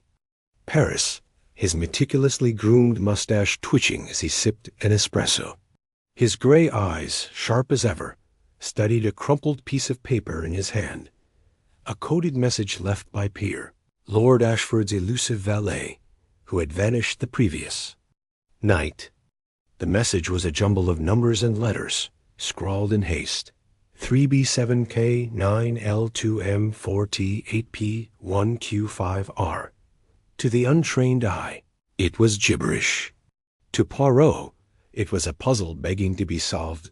Captain Hastings, seated across from him, fidgeted with his napkin, his brow furrowed.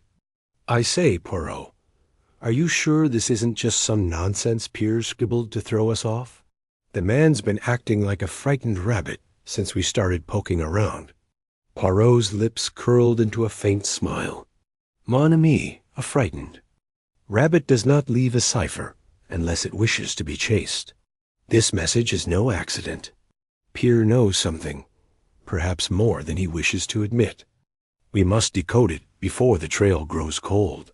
The cafe buzzed with the chatter of tourists and the clink of porcelain cups. A violinist played a lilting melody nearby, blending with the distant hum of the casino's nightlife. Poirot's mind, however, was far from the ambience. His little gray cells were already at work, dissecting the cipher's structure. He traced the numbers with a gloved finger, muttering softly to himself in French. 4 groups, each with a letter and number. A pattern, perhaps? None, it is not so simple. The key lies elsewhere. Hastings leaned forward, his curiosity piqued. "Any ideas yet? You've been staring at that scrap for nearly an hour." Poirot raised a hand, silencing his friend. "Patience, Hastings. The mind must not be rushed. A cipher is a lock, and we must find the key. Tell me, what did you observe when we found this note in Peer's quarters?" Hastings scratched his chin, recalling the chaotic scene from the previous night. They had slipped into Peer's small room at the casino's staff quarters after the Countess's confession revealed his connection to the smuggling ring. The room was sparse: a narrow bed, a chipped wardrobe, and a single photograph of a young woman, presumably the Countess, tucked into a drawer. The note had been hidden beneath a loose floorboard, wrapped in a handkerchief that smelled faintly of lavender, the same scent Poirot had detected near Lady Evelyn's stolen sapphire. There wasn't much, Hastings admitted. The room looked like he'd left in a hurry. Clothes strewn about, a half-packed bag. That photograph, though it was odd. The Countess never mentioned a sister, only that Peer was her brother. "Precisement," Poirot said, his eyes gleaming. "The photograph is a clue, but not the key. The lavender, however, it is significant. It connects Peer to the crime scene, yet he denies stealing the sapphire. Why, then, leave a cipher? To confess? To mislead? Or to warn?" Hastings shrugged, exasperated. "You're talking in riddles, Poirot. Can't we just track him down? He can't have gone far." Poirot shook his head. "Peer is a pawn, not the king. To find him, we must understand his masters. This cipher will lead us to them." He folded the note and tucked it into his waistcoat pocket, then rose with a brisk nod. "Come, Hastings. We return to the casino. There we shall consult the tools of logic and perhaps a touch of ... theatricality." The Grand Casino's interior was a labyrinth of crystal chandeliers, velvet drapes, and polished marble floors. The air was thick with the scent of cigar smoke and expensive perfume, and the clatter of roulette wheels echoed through the halls. Poirot led Hastings to a quiet corner of the library lounge, a secluded room lined with leather-bound books and heavy oak tables. It was here, away from the gambler's frenzy, that Poirot could think clearly. He spread the cipher on the table, alongside a notepad and pencil. "Let us begin with the structure," he said, his voice low but firm. 4 groups, 3B7K, 9L2M, 4T8P, 1Q5R.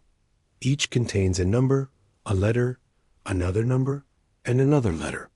A substitution cipher, perhaps, or a coordinate system. Hastings peered over his shoulder. Coordinates? Like a map? Perhaps, Poirot mused. But a map to what? A location? A time? A person? He tapped the pencil against his temple, his eyes narrowing. "Non, it is too complex for a simple grid. Let us try a substitution. Suppose the numbers correspond to positions in the alphabet." He scribbled a quick chart. A equals 1, B equals 2, C 3, and so on. Applying it to the first group, 3B7K, he translated. The first number, 3, is C. The second letter, B, remains B. The third number, 7, is G. The fourth letter, K, remains K, so CBGK? It means nothing. Hastings groaned. This is getting. Use nowhere. What if it's not a code at all? Maybe it's just a serial number or something. Poirot's eyes flashed with mock indignation. A serial number, Hastings? Mon Dieu, you wound me. No, this is deliberate. Pierre is no fool. He left this for someone to find, perhaps for us. He paused, his gaze drifting to the window, where the lights of Monte Carlo twinkled against. A darkening sky. We need context. The lavender, the photograph, the Countess's confession. They are pieces of the same puzzle. He stood abruptly, his movements precise. Hastings, fetch the casino's guest register.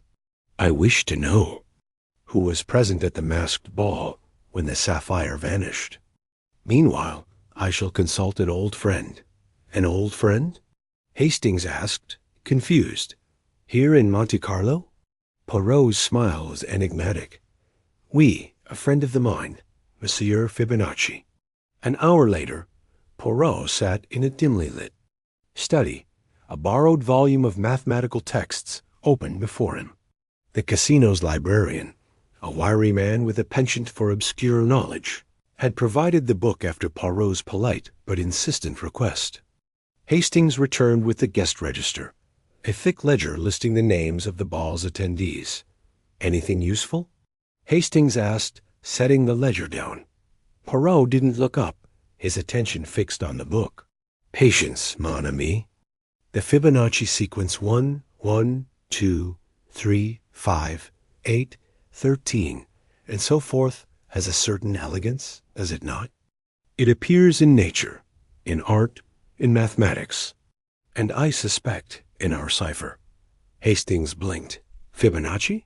You think Pierre's scribbling has something to do with that? Perhaps, Poirot said, circling a sequence of numbers on his notepad. The numbers in the cipher, 3, 7, 9, 2, 4, 8, 1. 5 are all within the first few Fibonacci turns. Let us map them.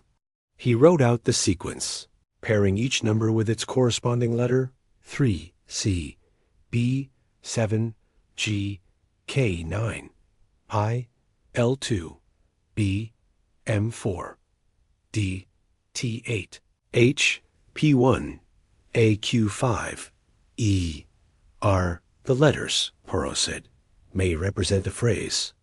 Let us take the first letter of each group, B, L, T, he, and the second, K, R. Neither forms a word. But if we take the numbers as positions, that dot dot double quotes, he trailed off, scribbling furiously. After a moment, he leaned back, his face alight with realization. Mon Dieu, it is a transposition cipher. The numbers indicate the order of the letters. He rearranged the letters based on the numerical sequence. 1, 2, 2M, 3B, 4T, 5R, 7K, 8P, 9L, extracting the letters in this order QMB. TRKP, Lil he wrote them out. QMBTRKPL. Hastings frowned. Still nonsense. Not nonsense, Poirot corrected. A phrase reversed. Read it backward. LPK RMTBQ. He paused, his eyes narrowing. Lee Port, TR Monte Carlo. The old port, at the key marked R. Pier has left us an invitation. Hastings's jaw dropped. A meeting place? You mean he's waiting there? Or someone is, Poirot said, rising. We must go at once, but first the guest register. Did you find anything unusual? Hastings flipped open the ledger. Most of the names are familiar aristocrats, gamblers, the usual crowd. But there's one oddity, a Monsieur Dupont. Signed in, but his signature is smudged, and no one recalls seeing him. Could be an alias. Poirot nodded.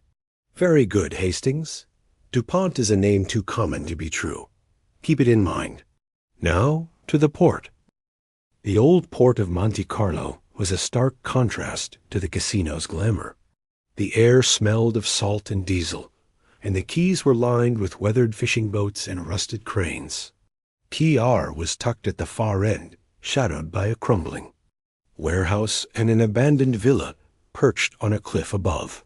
The moon cast a pale glow over the scene, turning the water into a sheet of silver.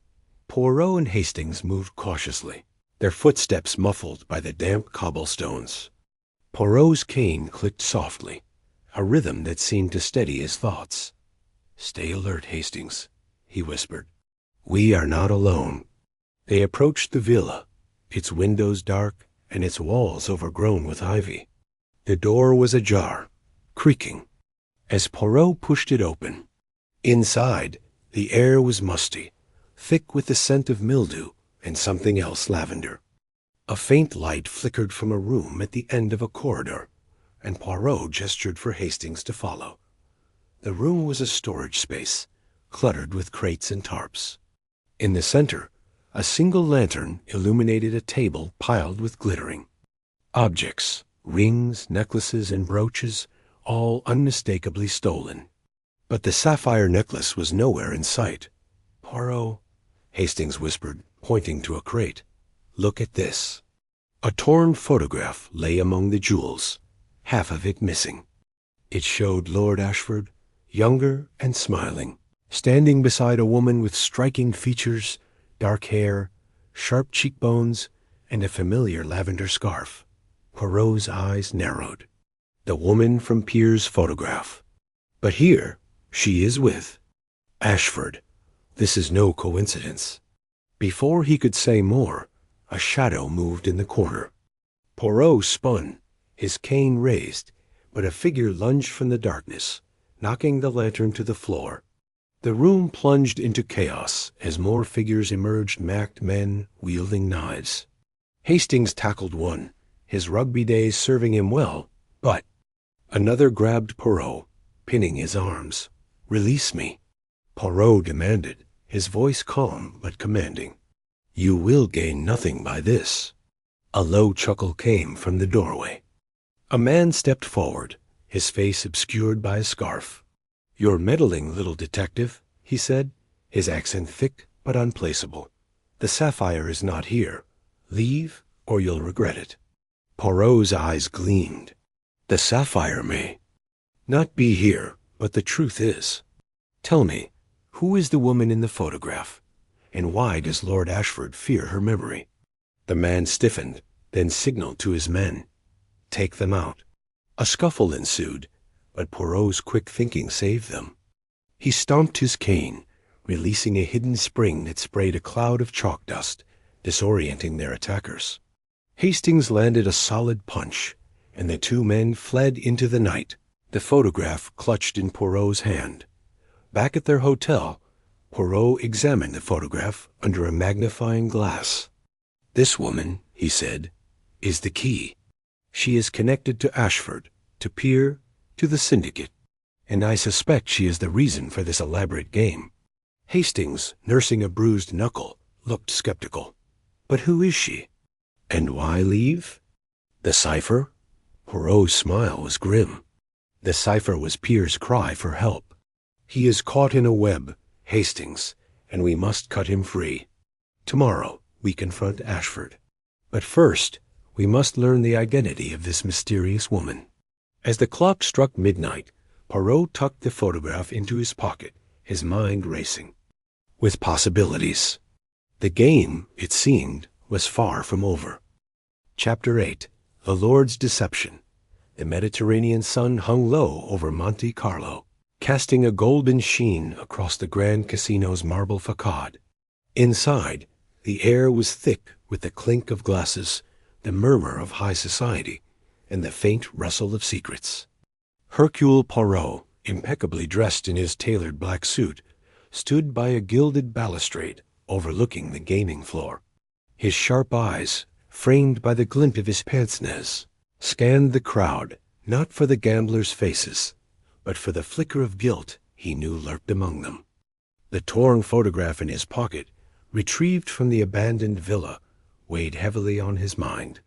It depicted Lord Reginald Ashford, their enigmatic host, with a woman whose identity stirred whispers of scandal. Poirot's little gray cells hummed with possibility, but the truth remained elusive, like a shadow slipping through fog. The events of the past days had woven a complex tapestry.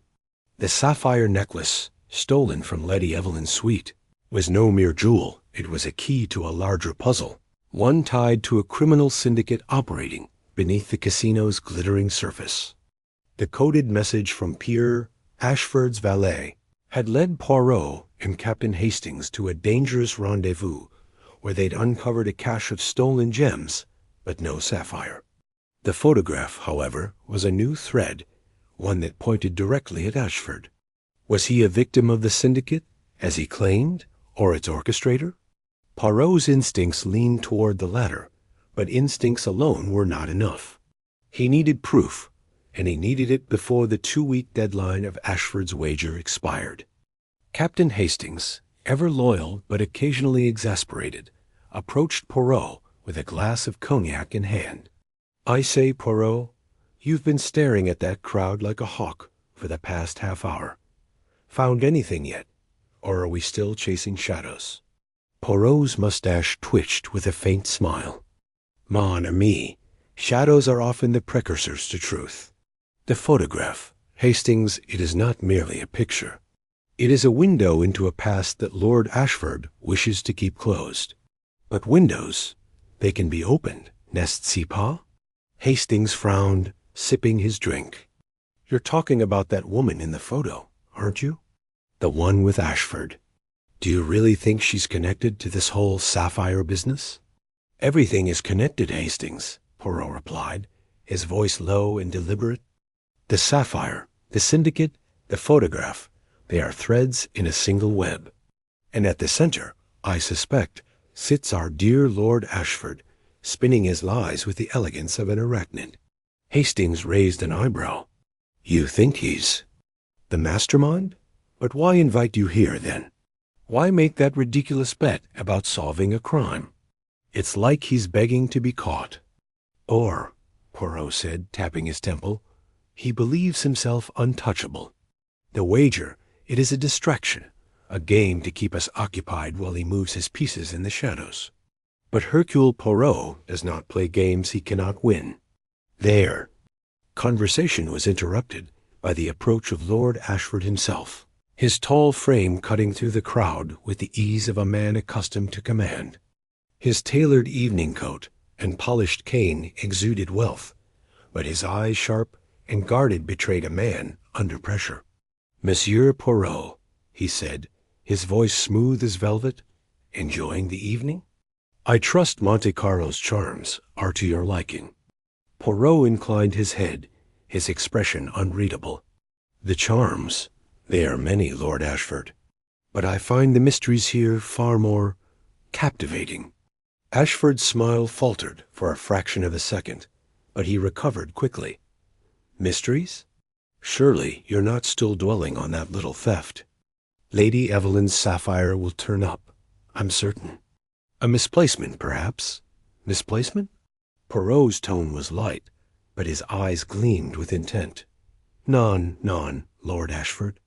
A sapphire of such value does not simply vanish. It is taken, and by someone with motive and opportunity. Tell me, have you any thoughts on who might possess such qualities?" Ashford's fingers tightened around his cane, a subtle gesture that did not escape Poirot's notice. I'm no detective, Monsieur Poirot. That's why I invited you. I trust you'll fulfill our wager and solve this trifling matter before long. Trifling? Poirot's voice carried a hint of reproach. A priceless jewel, a sealed room, a syndicate lurking in the shadows. This is no trifle, monsieur. And then there is the matter of your sister. The air seemed to thicken. Ashford's face paled, his jaw tightening. My sister? He said, his voice barely above a whisper. What does she have to do with this? Poirot reached into his pocket and produced the torn photograph, holding it just out of Ashford's reach. The image showed a younger Ashford, his arm around a woman with striking features, dark hair, a defiant gaze, and a sapphire pendant at her throat that bore an uncanny resemblance to Lady Evelyn's stolen necklace. This woman, Poirot said, she is your late sister, is she not? The one whose death, they say, was shrouded in mystery. Tell me, Lord Ashford, what secrets did she carry to her grave? Ashford's composure cracked, his eyes darting to the photograph.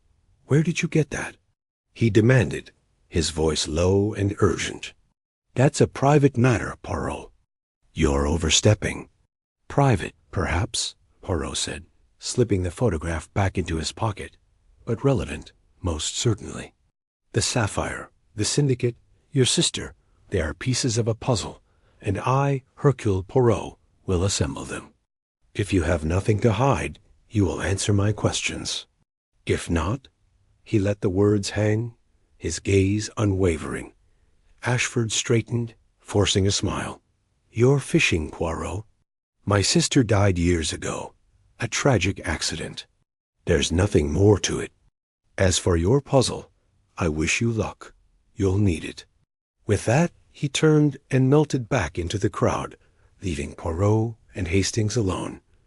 Hastings let out a low whistle. Good Lord, Poirot, you've rattled him. I've never seen Ashford so shaken. Do you really think he's mixed up in all this? Think Hastings? Poirot said, his voice tinged with amusement. I do not think I know. Lord Ashford is a man with secrets, and secrets, they are like cracks in a dam. Apply the right pressure, and they burst open. Come, we have work to do.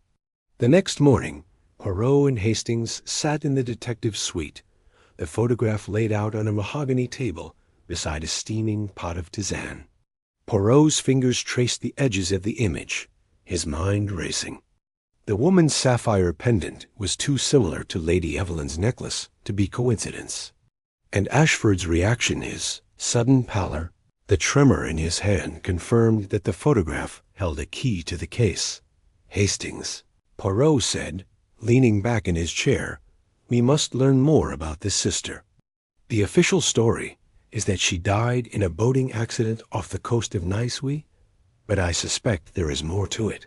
We must consult the records, speak to those who knew her, and we must do so discreetly. Hastings nodded, though his expression was skeptical. Discreetly? In Monte Carlo? Everyone here knows everyone else's business, and Ashford's got eyes everywhere. If he's part of this syndicate, he'll know we're digging. Then we shall be clever, mon ami, Poirot said, his eyes twinkling. We shall use the very openness of Monte Carlo to our advantage. Gossip, it flows like the champagne in this place. We shall sip from its fountain. Their first stop was the casino's archives, housed in a dusty basement beneath the gaming halls. The archivist, a wiry man named Monsieur Duval, greeted them with a wary smile. Monsieur Poirot, this is most irregular, he said, adjusting his spectacles. Our records are private, for the use of the casino's management. Poirot's charm was as precise as a surgeon's scalpel. Monsieur Duval, I understand your position, but surely a man of your discernment knows that a small favor to Hercule Poirot is an investment in justice. We seek only a glimpse into the past records of Lord Ashford's family, perhaps from 10 years ago. A harmless request, none? Duval hesitated, then relented under Poirot's unyielding gaze. He led them to a row of leather-bound ledgers, each chronicling the casino's illustrious guests. After an hour of searching, they found an entry. Lady Margaret Ashford, guest of Lord Reginald Ashford, June 1915. The ledger noted her frequent visits to the casino, her penchant for high-stakes poker, and her sudden departure after a personal tragedy. Personal tragedy, Hastings muttered. That's vague. Do you think it's the boating accident? Perhaps, Poirot said, his fingers lingering on the page. But the timing is curious. The ledger ends in June, yet the accident was reported in July. What happened in those weeks? And why does the ledger mention a dispute with a certain Monsieur Leclerc? Duval, overhearing, coughed nervously. Leclerc? He was a jeweler, a regular at the casino. He left Monte Carlo shortly after Lady Margaret's death. There were rumors, you know, about debts and stolen goods. Poirot's eyes gleamed. Rumors, Monsieur Duval? Tell me more.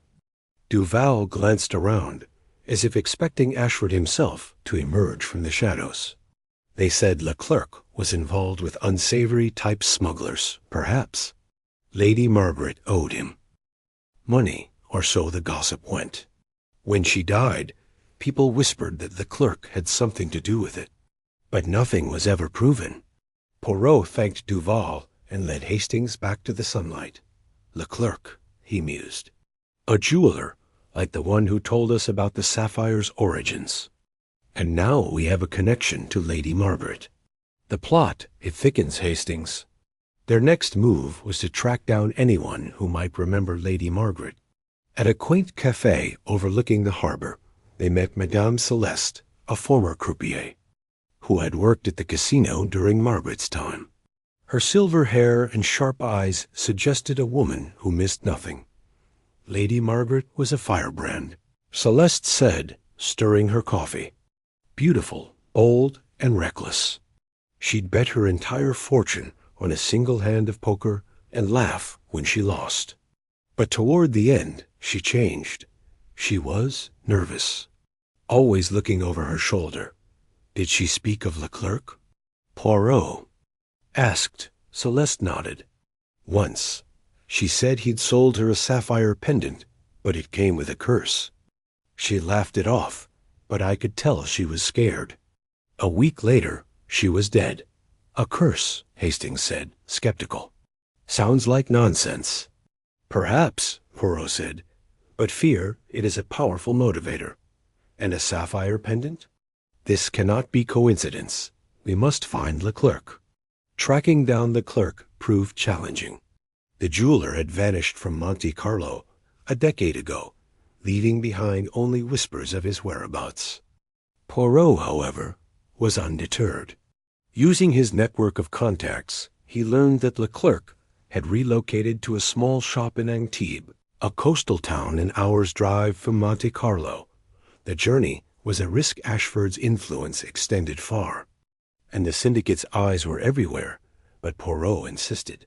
The shop in Antibes was a modest affair, its windows cluttered with antique jewelry and faded velvet displays. Leclerc, now an old man with a stooped back and trembling hands, greeted them with suspicion. "What do you want?" he asked, his voice raspy. "I don't deal with strangers." Poirot's smile was disarming. "Monsieur Leclerc, I am no stranger to those who value truth. I am Hercule Poirot, and I seek answers about a woman you once knew, Lady Margaret Ashford." The clerk's face darkened. "Margaret? She's dead. Why drag up the past?" "Because the past, it has a way of haunting the present," Poirot said. He produced the photograph, watching Leclerc's reaction. The old man's eyes widened, his hands shaking as he reached for the image. "Where did you get this?" Leclerc whispered. "From a place where secrets are kept," Poirot said. "Tell me, Monsieur Leclerc, what was your business with Lady Margaret? And why did her sapphire pendant bring her such fear?" Leclerc sank into a chair, his defiance crumbling. "It wasn't just a pendant," he said. "It was part of a set of necklace, earrings, a ring. They were stolen, you see, from a Russian aristocrat during the war. I acquired them, not knowing their history. Margaret bought the pendant, but she learned the truth. The syndicate, they wanted it back. They threatened her. And you? Poirot pressed. Did you threaten her too? No, the clerk's voice cracked. I loved her. I begged her to leave Monte Carlo to hide, but she wouldn't listen. She said she had to protect her brother Reginald. She said he was in deeper than anyone knew. Poirot's eyes narrowed. In deeper? With the syndicate? The clerk nodded. Reginald owed them money gambling debts, mostly. Margaret thought she could pay them off by selling the pendant. But the syndicate didn't want money. They wanted the sapphire. When she refused, she died. The boating accident, Hastings said. Was it really an accident? Leclerc looked away, his voice barely audible. I don't know. I left Monte Carlo the next day, but I heard things whispers that Reginald arranged it to silence her. He's not what he seems, Monsieur Poirot. Be careful. Back in Monte Carlo, Poirot and Hastings sat in a quiet corner of the casino's terrace, the sea breeze carrying the scent of salt and jasmine. The revelations from Leclerc had shifted the case. Ashford's sister hadn't just died. She'd been entangled in the same syndicate now plaguing the casino. And the sapphire, it seemed, was more than a jewel. It was a symbol of betrayal, greed, and blood. Hastings, Poirot said, his voice grave, we are dealing with a man who may have sacrificed his own sister to save himself. Lord Ashford's wager was no game. It was a trap, a way to keep. Use distracted while he covers his tracks. But he underestimates Hercule Poirot. So what's our next move? Hastings asked, his earlier skepticism replaced by grim determination. Poirot's eyes gleamed with resolve.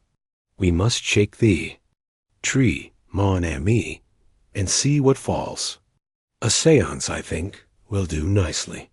We shall gather the suspects, stir their fears, and let their secrets spill. And Ashford, he will not escape the truth. As the sun dipped below the horizon, casting the casino in a crimson glow, Poirot began to plan. The séance would be a performance, a psychological gambit to unsettle the guilty. He would hire an actress, plant a recording device, and watch for the cracks in Ashford's carefully crafted facade. The game was far from over, and Poirot was ready to play his next card. Chapter 9. Whispers from beyond. The Grand Casino in Monte Carlo shimmered under the Mediterranean moon, its chandeliers casting a golden glow over the velvet-draped halls.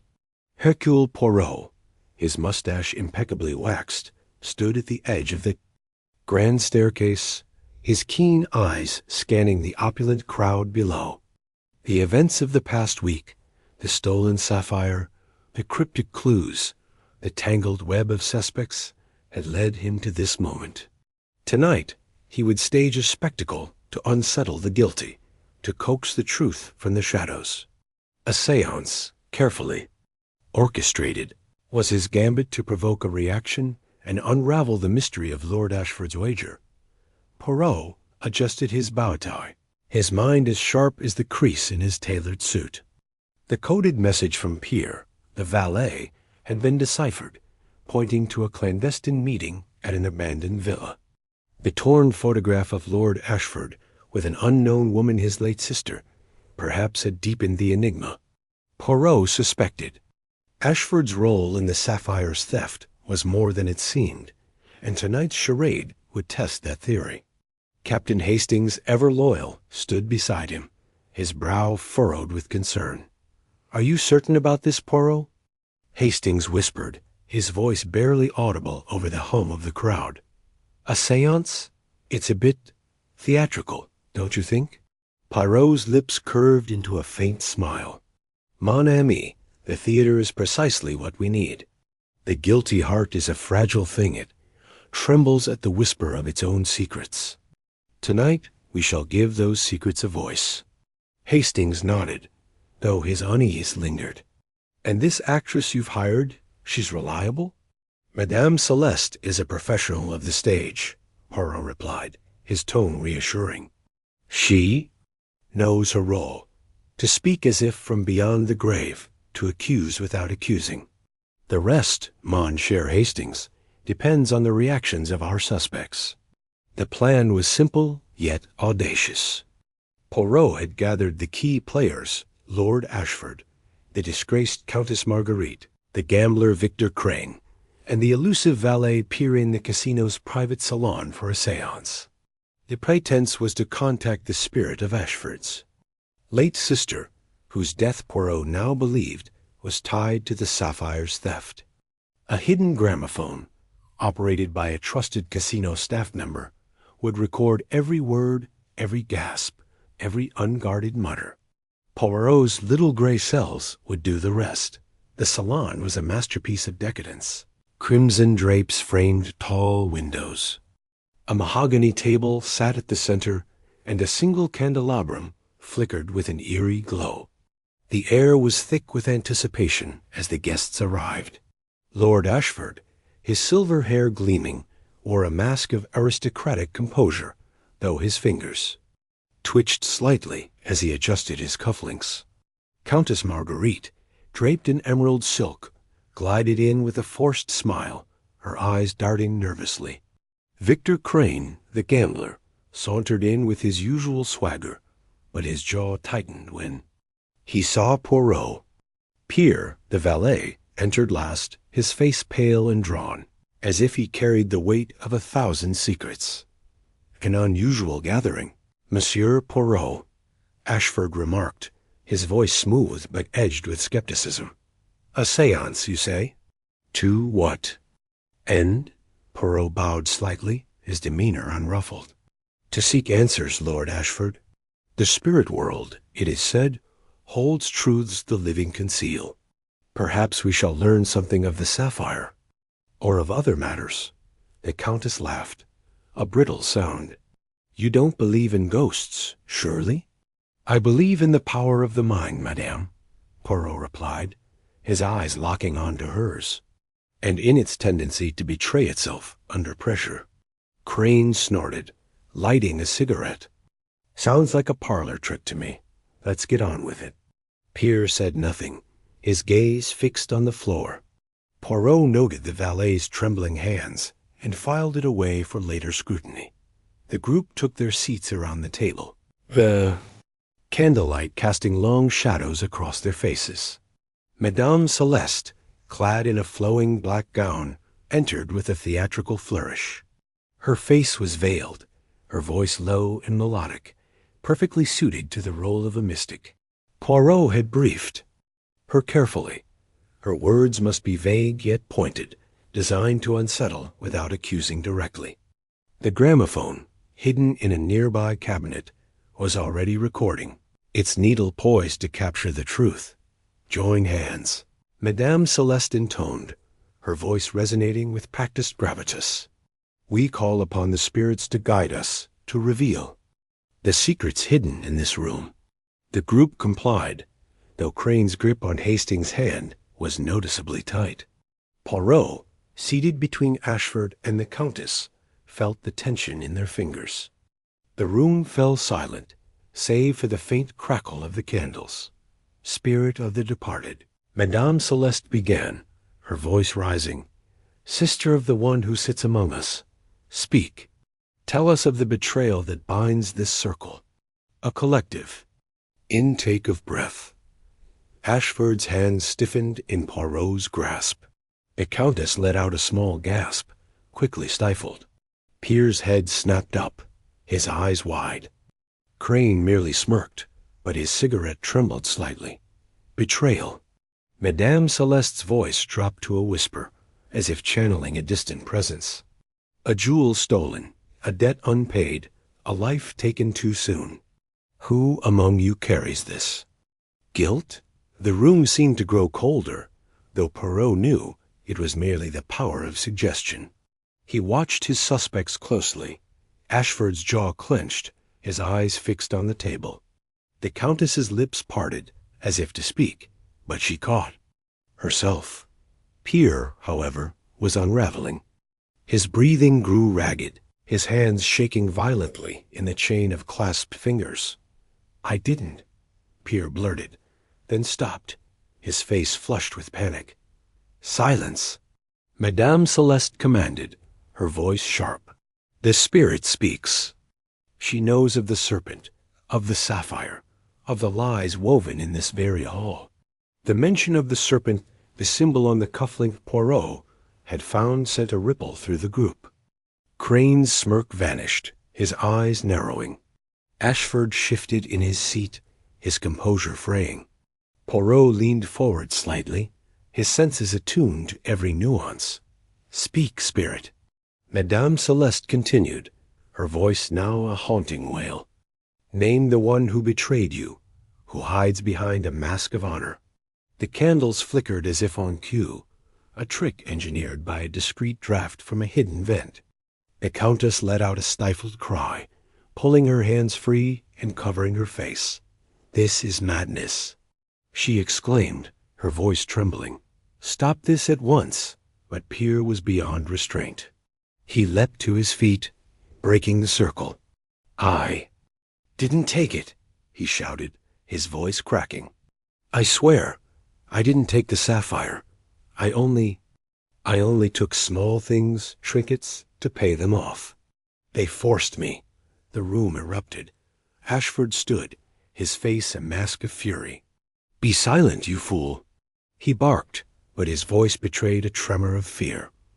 Crane lunged toward Pierre, grabbing his collar. "What do you mean, they? Who's they?" he demanded, his usual charm replaced by menace. Hastings, ever the peacekeeper, moved to intervene, but Poirot raised a hand, signaling him to stay back. This was the moment he had anticipated, the crack in the facade, the truth spilling forth.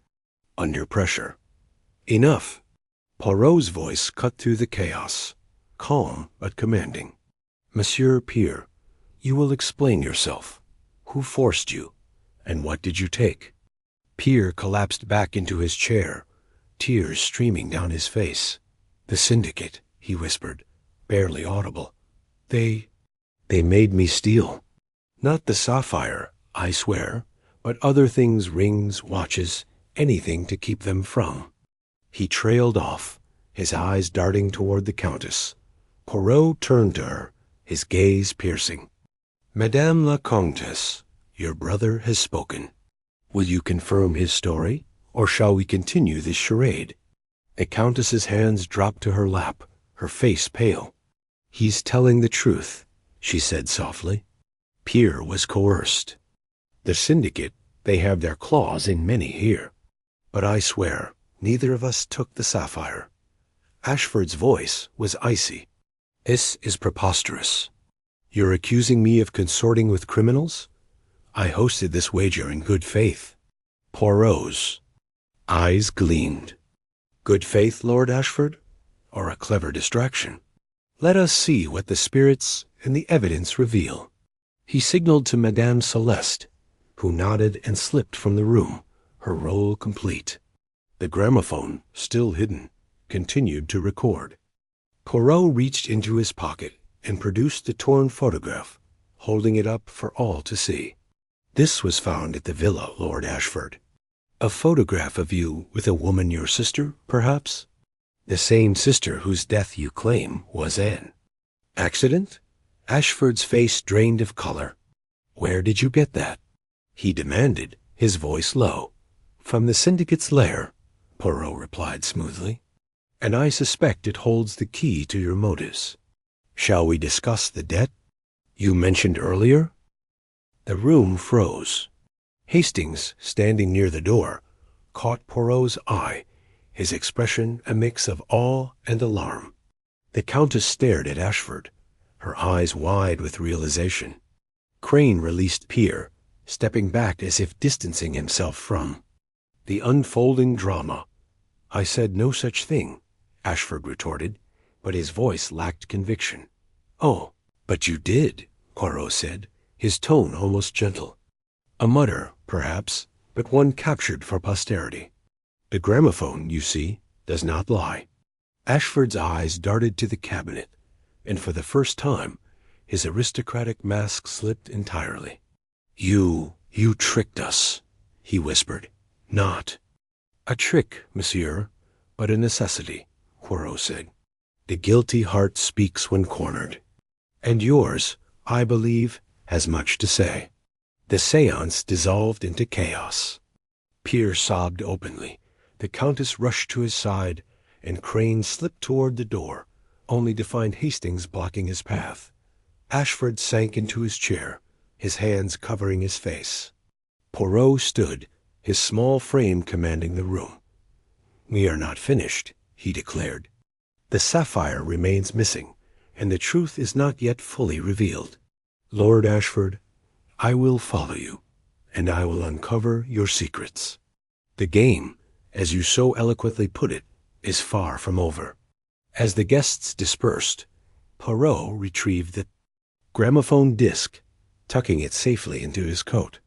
Hastings approached, his face flushed with excitement. "That was extraordinary, Poirot. You've got them on the ropes." "Not yet, mon ami," Poirot said, his eyes distant. "The sapphire is but a piece of the puzzle. Ashford's debt, the syndicate, the sister's death, these are threads in a tapestry far larger than I anticipated. Tomorrow, we follow him. To Marseille. The truth awaits us there." The night air was cool as they stepped outside, the casino's lights fading behind them. Poirot's mind raced, piecing together the fragments of the case. The séance had done its work, exposing cracks in the suspect's stories. But the heart of the mystery, the sapphire, the syndicate, and Ashford's true role remained elusive. As he and Hastings walked toward their hotel, Poirot's thoughts turned to the photograph, the serpent cufflink, and the whispered word, "et." The game, indeed, was far from over. The next morning, Poirot and Hastings sat in a quaint café overlooking the harbor, the scent of fresh croissants mingling with the salty breeze. Poirot sipped his tisane, his eyes scanning a local newspaper, while Hastings fidgeted with his coffee cup. "You're awfully calm, Poirot," Hastings remarked. "After last night, I'd expect you to be pacing the floor." "Pacing, mon ami, is for those who lack method," Poirot replied, folding the newspaper. "The séance has given us much to consider. Pierre's confession confirms the syndicate's involvement, but his denial about the sapphire rings true. The Countess, too, speaks with sincerity, though she hides something still. Crane's reaction to the serpent mention was most telling. He knows more than he admits. And Ashford." Poirot paused, his eyes narrowing. "Ashford is the key." Hastings leaned forward. "You think he's the mastermind?" "I think." "He is a man with a secret," Poirot said. "The photograph, the muttered word, debt, these suggest a personal stake in this affair. His sister's death, I suspect, is no mere accident. We must learn more of her, and of Ashford's connection to the syndicate." "But how?" Hastings asked. "The séance shook them up, but we're no closer to the sapphire." Poirot smiled faintly. "Patience, Hastings. The sapphire is hidden, but not far. I believe it remains in Monte Carlo, perhaps in Ashford's possession. Tonight, we follow him. The gramophone disc will be sent to a trusted ally for safekeeping, and we shall see where Lord Ashford leads us." As they finished their breakfast, a young boy approached, delivering a sealed envelope. Poirot opened it, his expression darkening. As he read the single line, "Leave Monte Carlo, or the sapphire will never be found." "A threat," Hastings said, his voice tense. "The syndicate?" "Perhaps," Poirot replied, folding the note. "Or perhaps Lord Ashford seeks to divert us. Either way, it confirms we are close to the truth. Come, Hastings, we have preparations to make." That evening, Poirot and Hastings donned discreet attire, dark coats and hats, to blend into the shadows, and positioned themselves near the casino's private entrance. Ashford emerged at precisely 9 o'clock, his face taut with determination. He climbed into a sleek black car, and Poirot signaled to their driver, a local cabbie hired for his discretion, to follow. The car wound through Monte Carlo's glittering streets, then veered toward the coast, heading south. "Marseille," Poirot murmured, his eyes fixed on the taillights ahead. "He seeks to escape, or to meet someone. Either way, we shall be there." The journey was tense, the road hugging the cliffs as the sea shimmered below. Hastings clutched the seat, his nerves fraying. "What if we're walking into a trap, Poirot?" "Then we shall spring it," Poirot replied, his voice steady. "The truth, mon ami, is worth the risk." As the car approached Marseille, Ashford's vehicle turned onto a narrow street, lined with warehouses. Poirot instructed the cabbie to stop a block away, and they continued on foot, moving silently through the shadows. Ashford's car stopped outside a dimly lit building, and he stepped out, glancing around before entering. Poirot and Hastings crept closer, finding a side window that offered a view inside. Ashford stood with a tall, cloaked figure, male or female. It was impossible to tell. Their voices were muffled, but Poirot caught fragments. The sapphire, payment, the broker. "The broker," Poirot whispered, his eyes gleaming. "The head of the syndicate, perhaps. We must get closer." They circled the building, finding a rusted door slightly ajar. Slipping inside, they hid behind a stack of crates, the air thick with the scent of oil and salt. Ashford's voice was clearer now, laced with desperation. "I did what you asked," he said. "The sapphire is secure, but Poirot is too close." The cloaked figure laughed, a low, chilling sound. "Then deal with him, Ashford, or the debt remains unpaid." Poirot's mind raced. The debt, the sapphire, the sister's death, it was all connected, a web of greed and betrayal. He signaled to Hastings to stay put, then moved closer, his footsteps silent.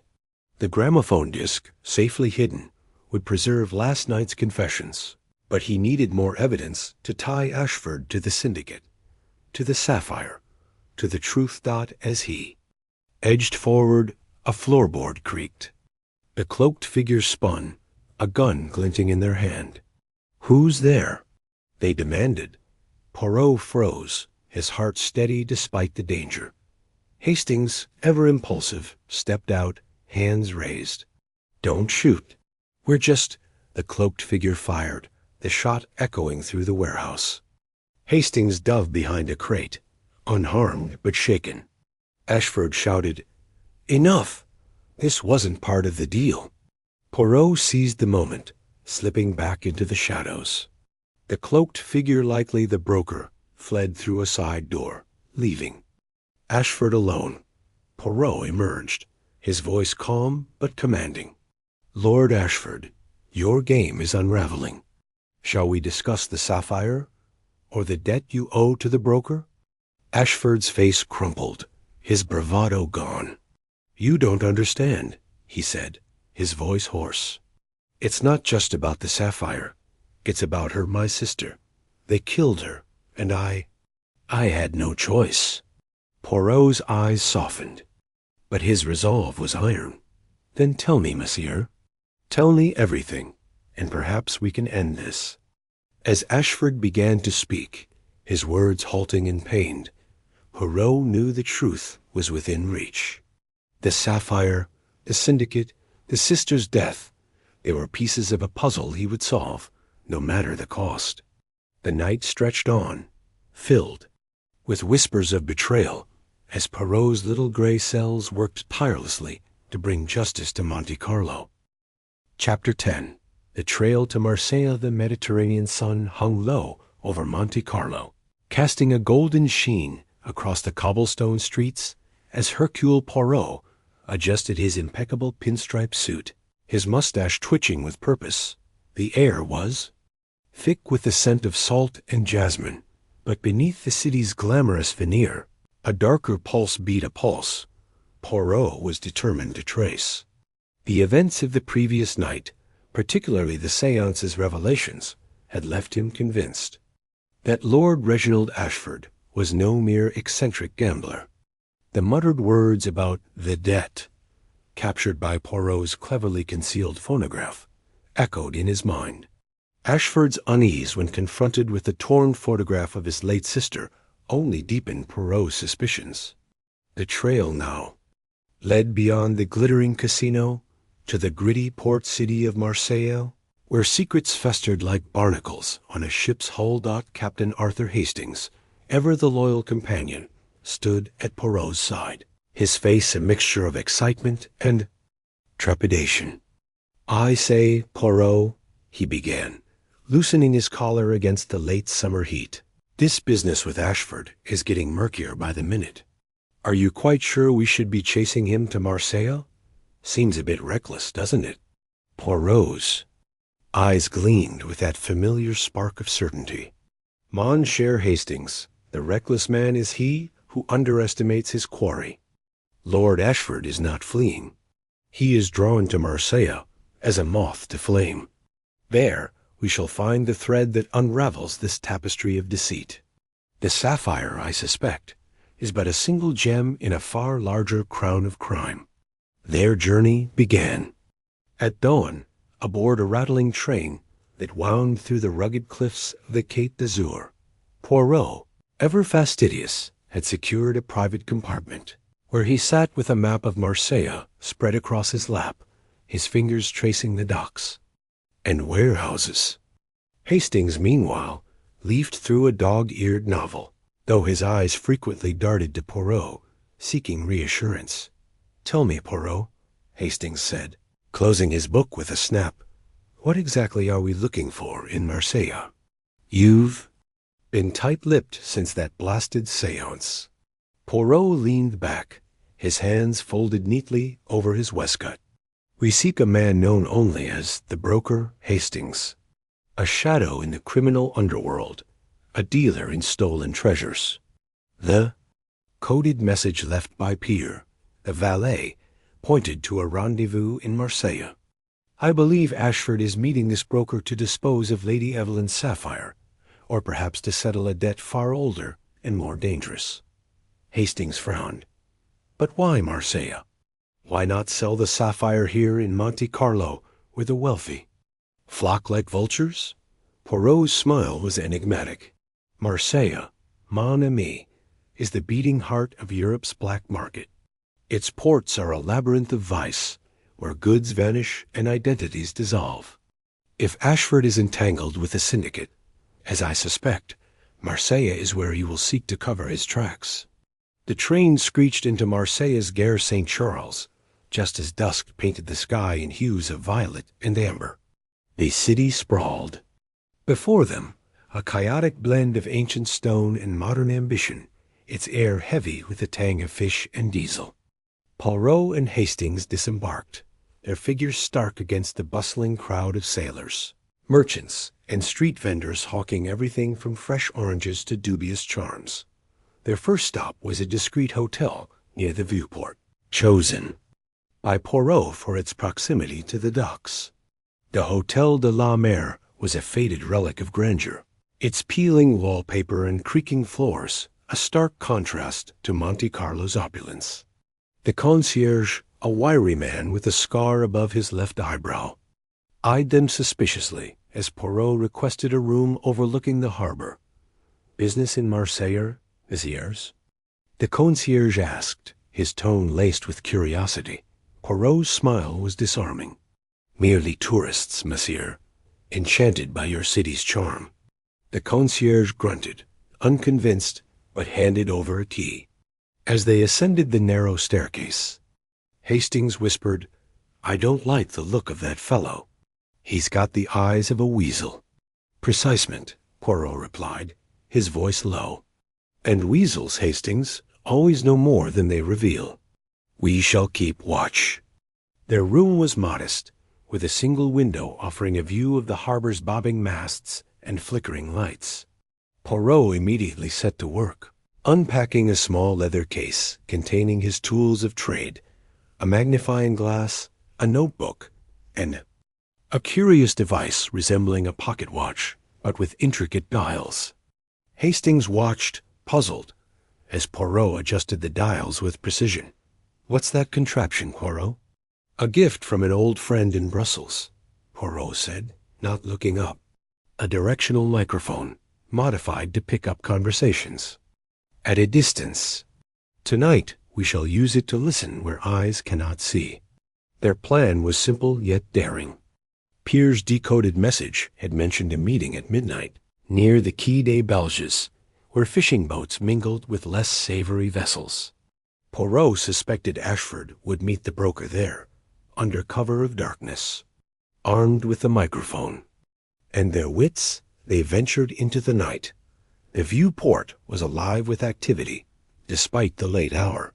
Fishermen haggled over prices, while shadowy figures darted between crates, their faces obscured by caps or scarves.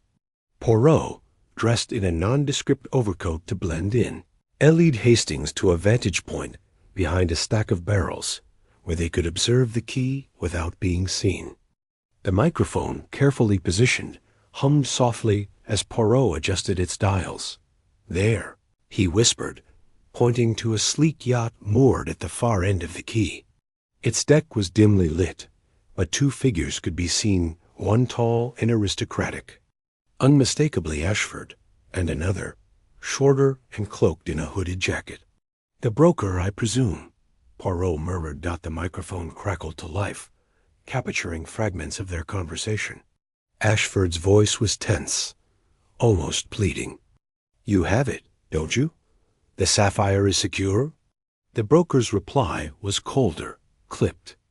"It's safe, Ashford, but the price has gone up. The syndicate's not pleased with your theatrics in Monte Carlo." "Theatrics?" Ashford snapped. "I followed your instructions to the letter. The bet with Poirot was your idea to keep him distracted." Poirot's eyes narrowed, his grip tightening on the device. "Mon Dieu," he whispered to Hastings. The wager itself was a ruse, designed to occupy Hercule Poirot. How delightfully audacious. Hastings, wide-eyed, clutched Poirot's arm. "You mean Ashford's been playing us from the start?" "Not entirely, mon ami. He is a puppet, I think, dancing on strings pulled by this broker. But we shall cut those strings tonight." The conversation on the yacht grew heated. The broker's voice dropped to a menacing hiss. "The sapphire stays in Monte Carlo until the deal is finalized. You owe us, Ashford, for your sister's debts. Don't think you can wriggle free." Ashford's response was inaudible, drowned by the creak of the yacht's rigging, but his posture slumped, defeated spoke volumes. Poirot, sensing the meeting was nearing its end, motioned for Hastings to follow him closer.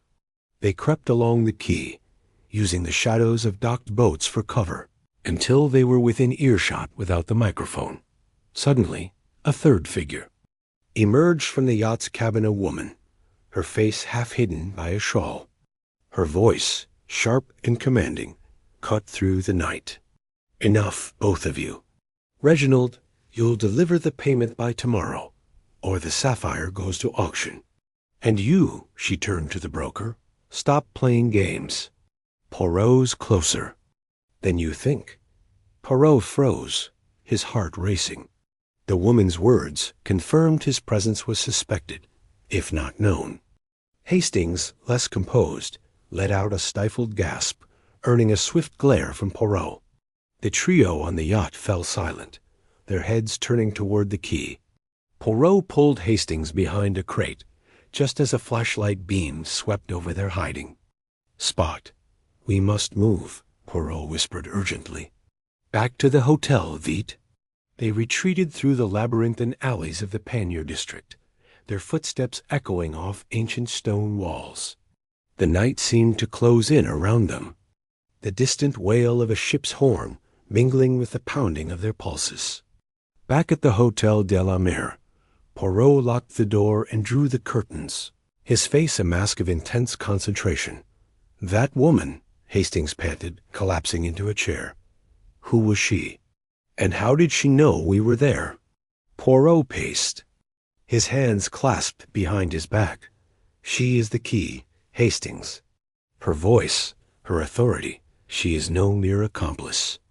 I suspect she is the true power behind the broker, perhaps even the head of this syndicate. As for how she knew, someone in Monte Carlo is watching us.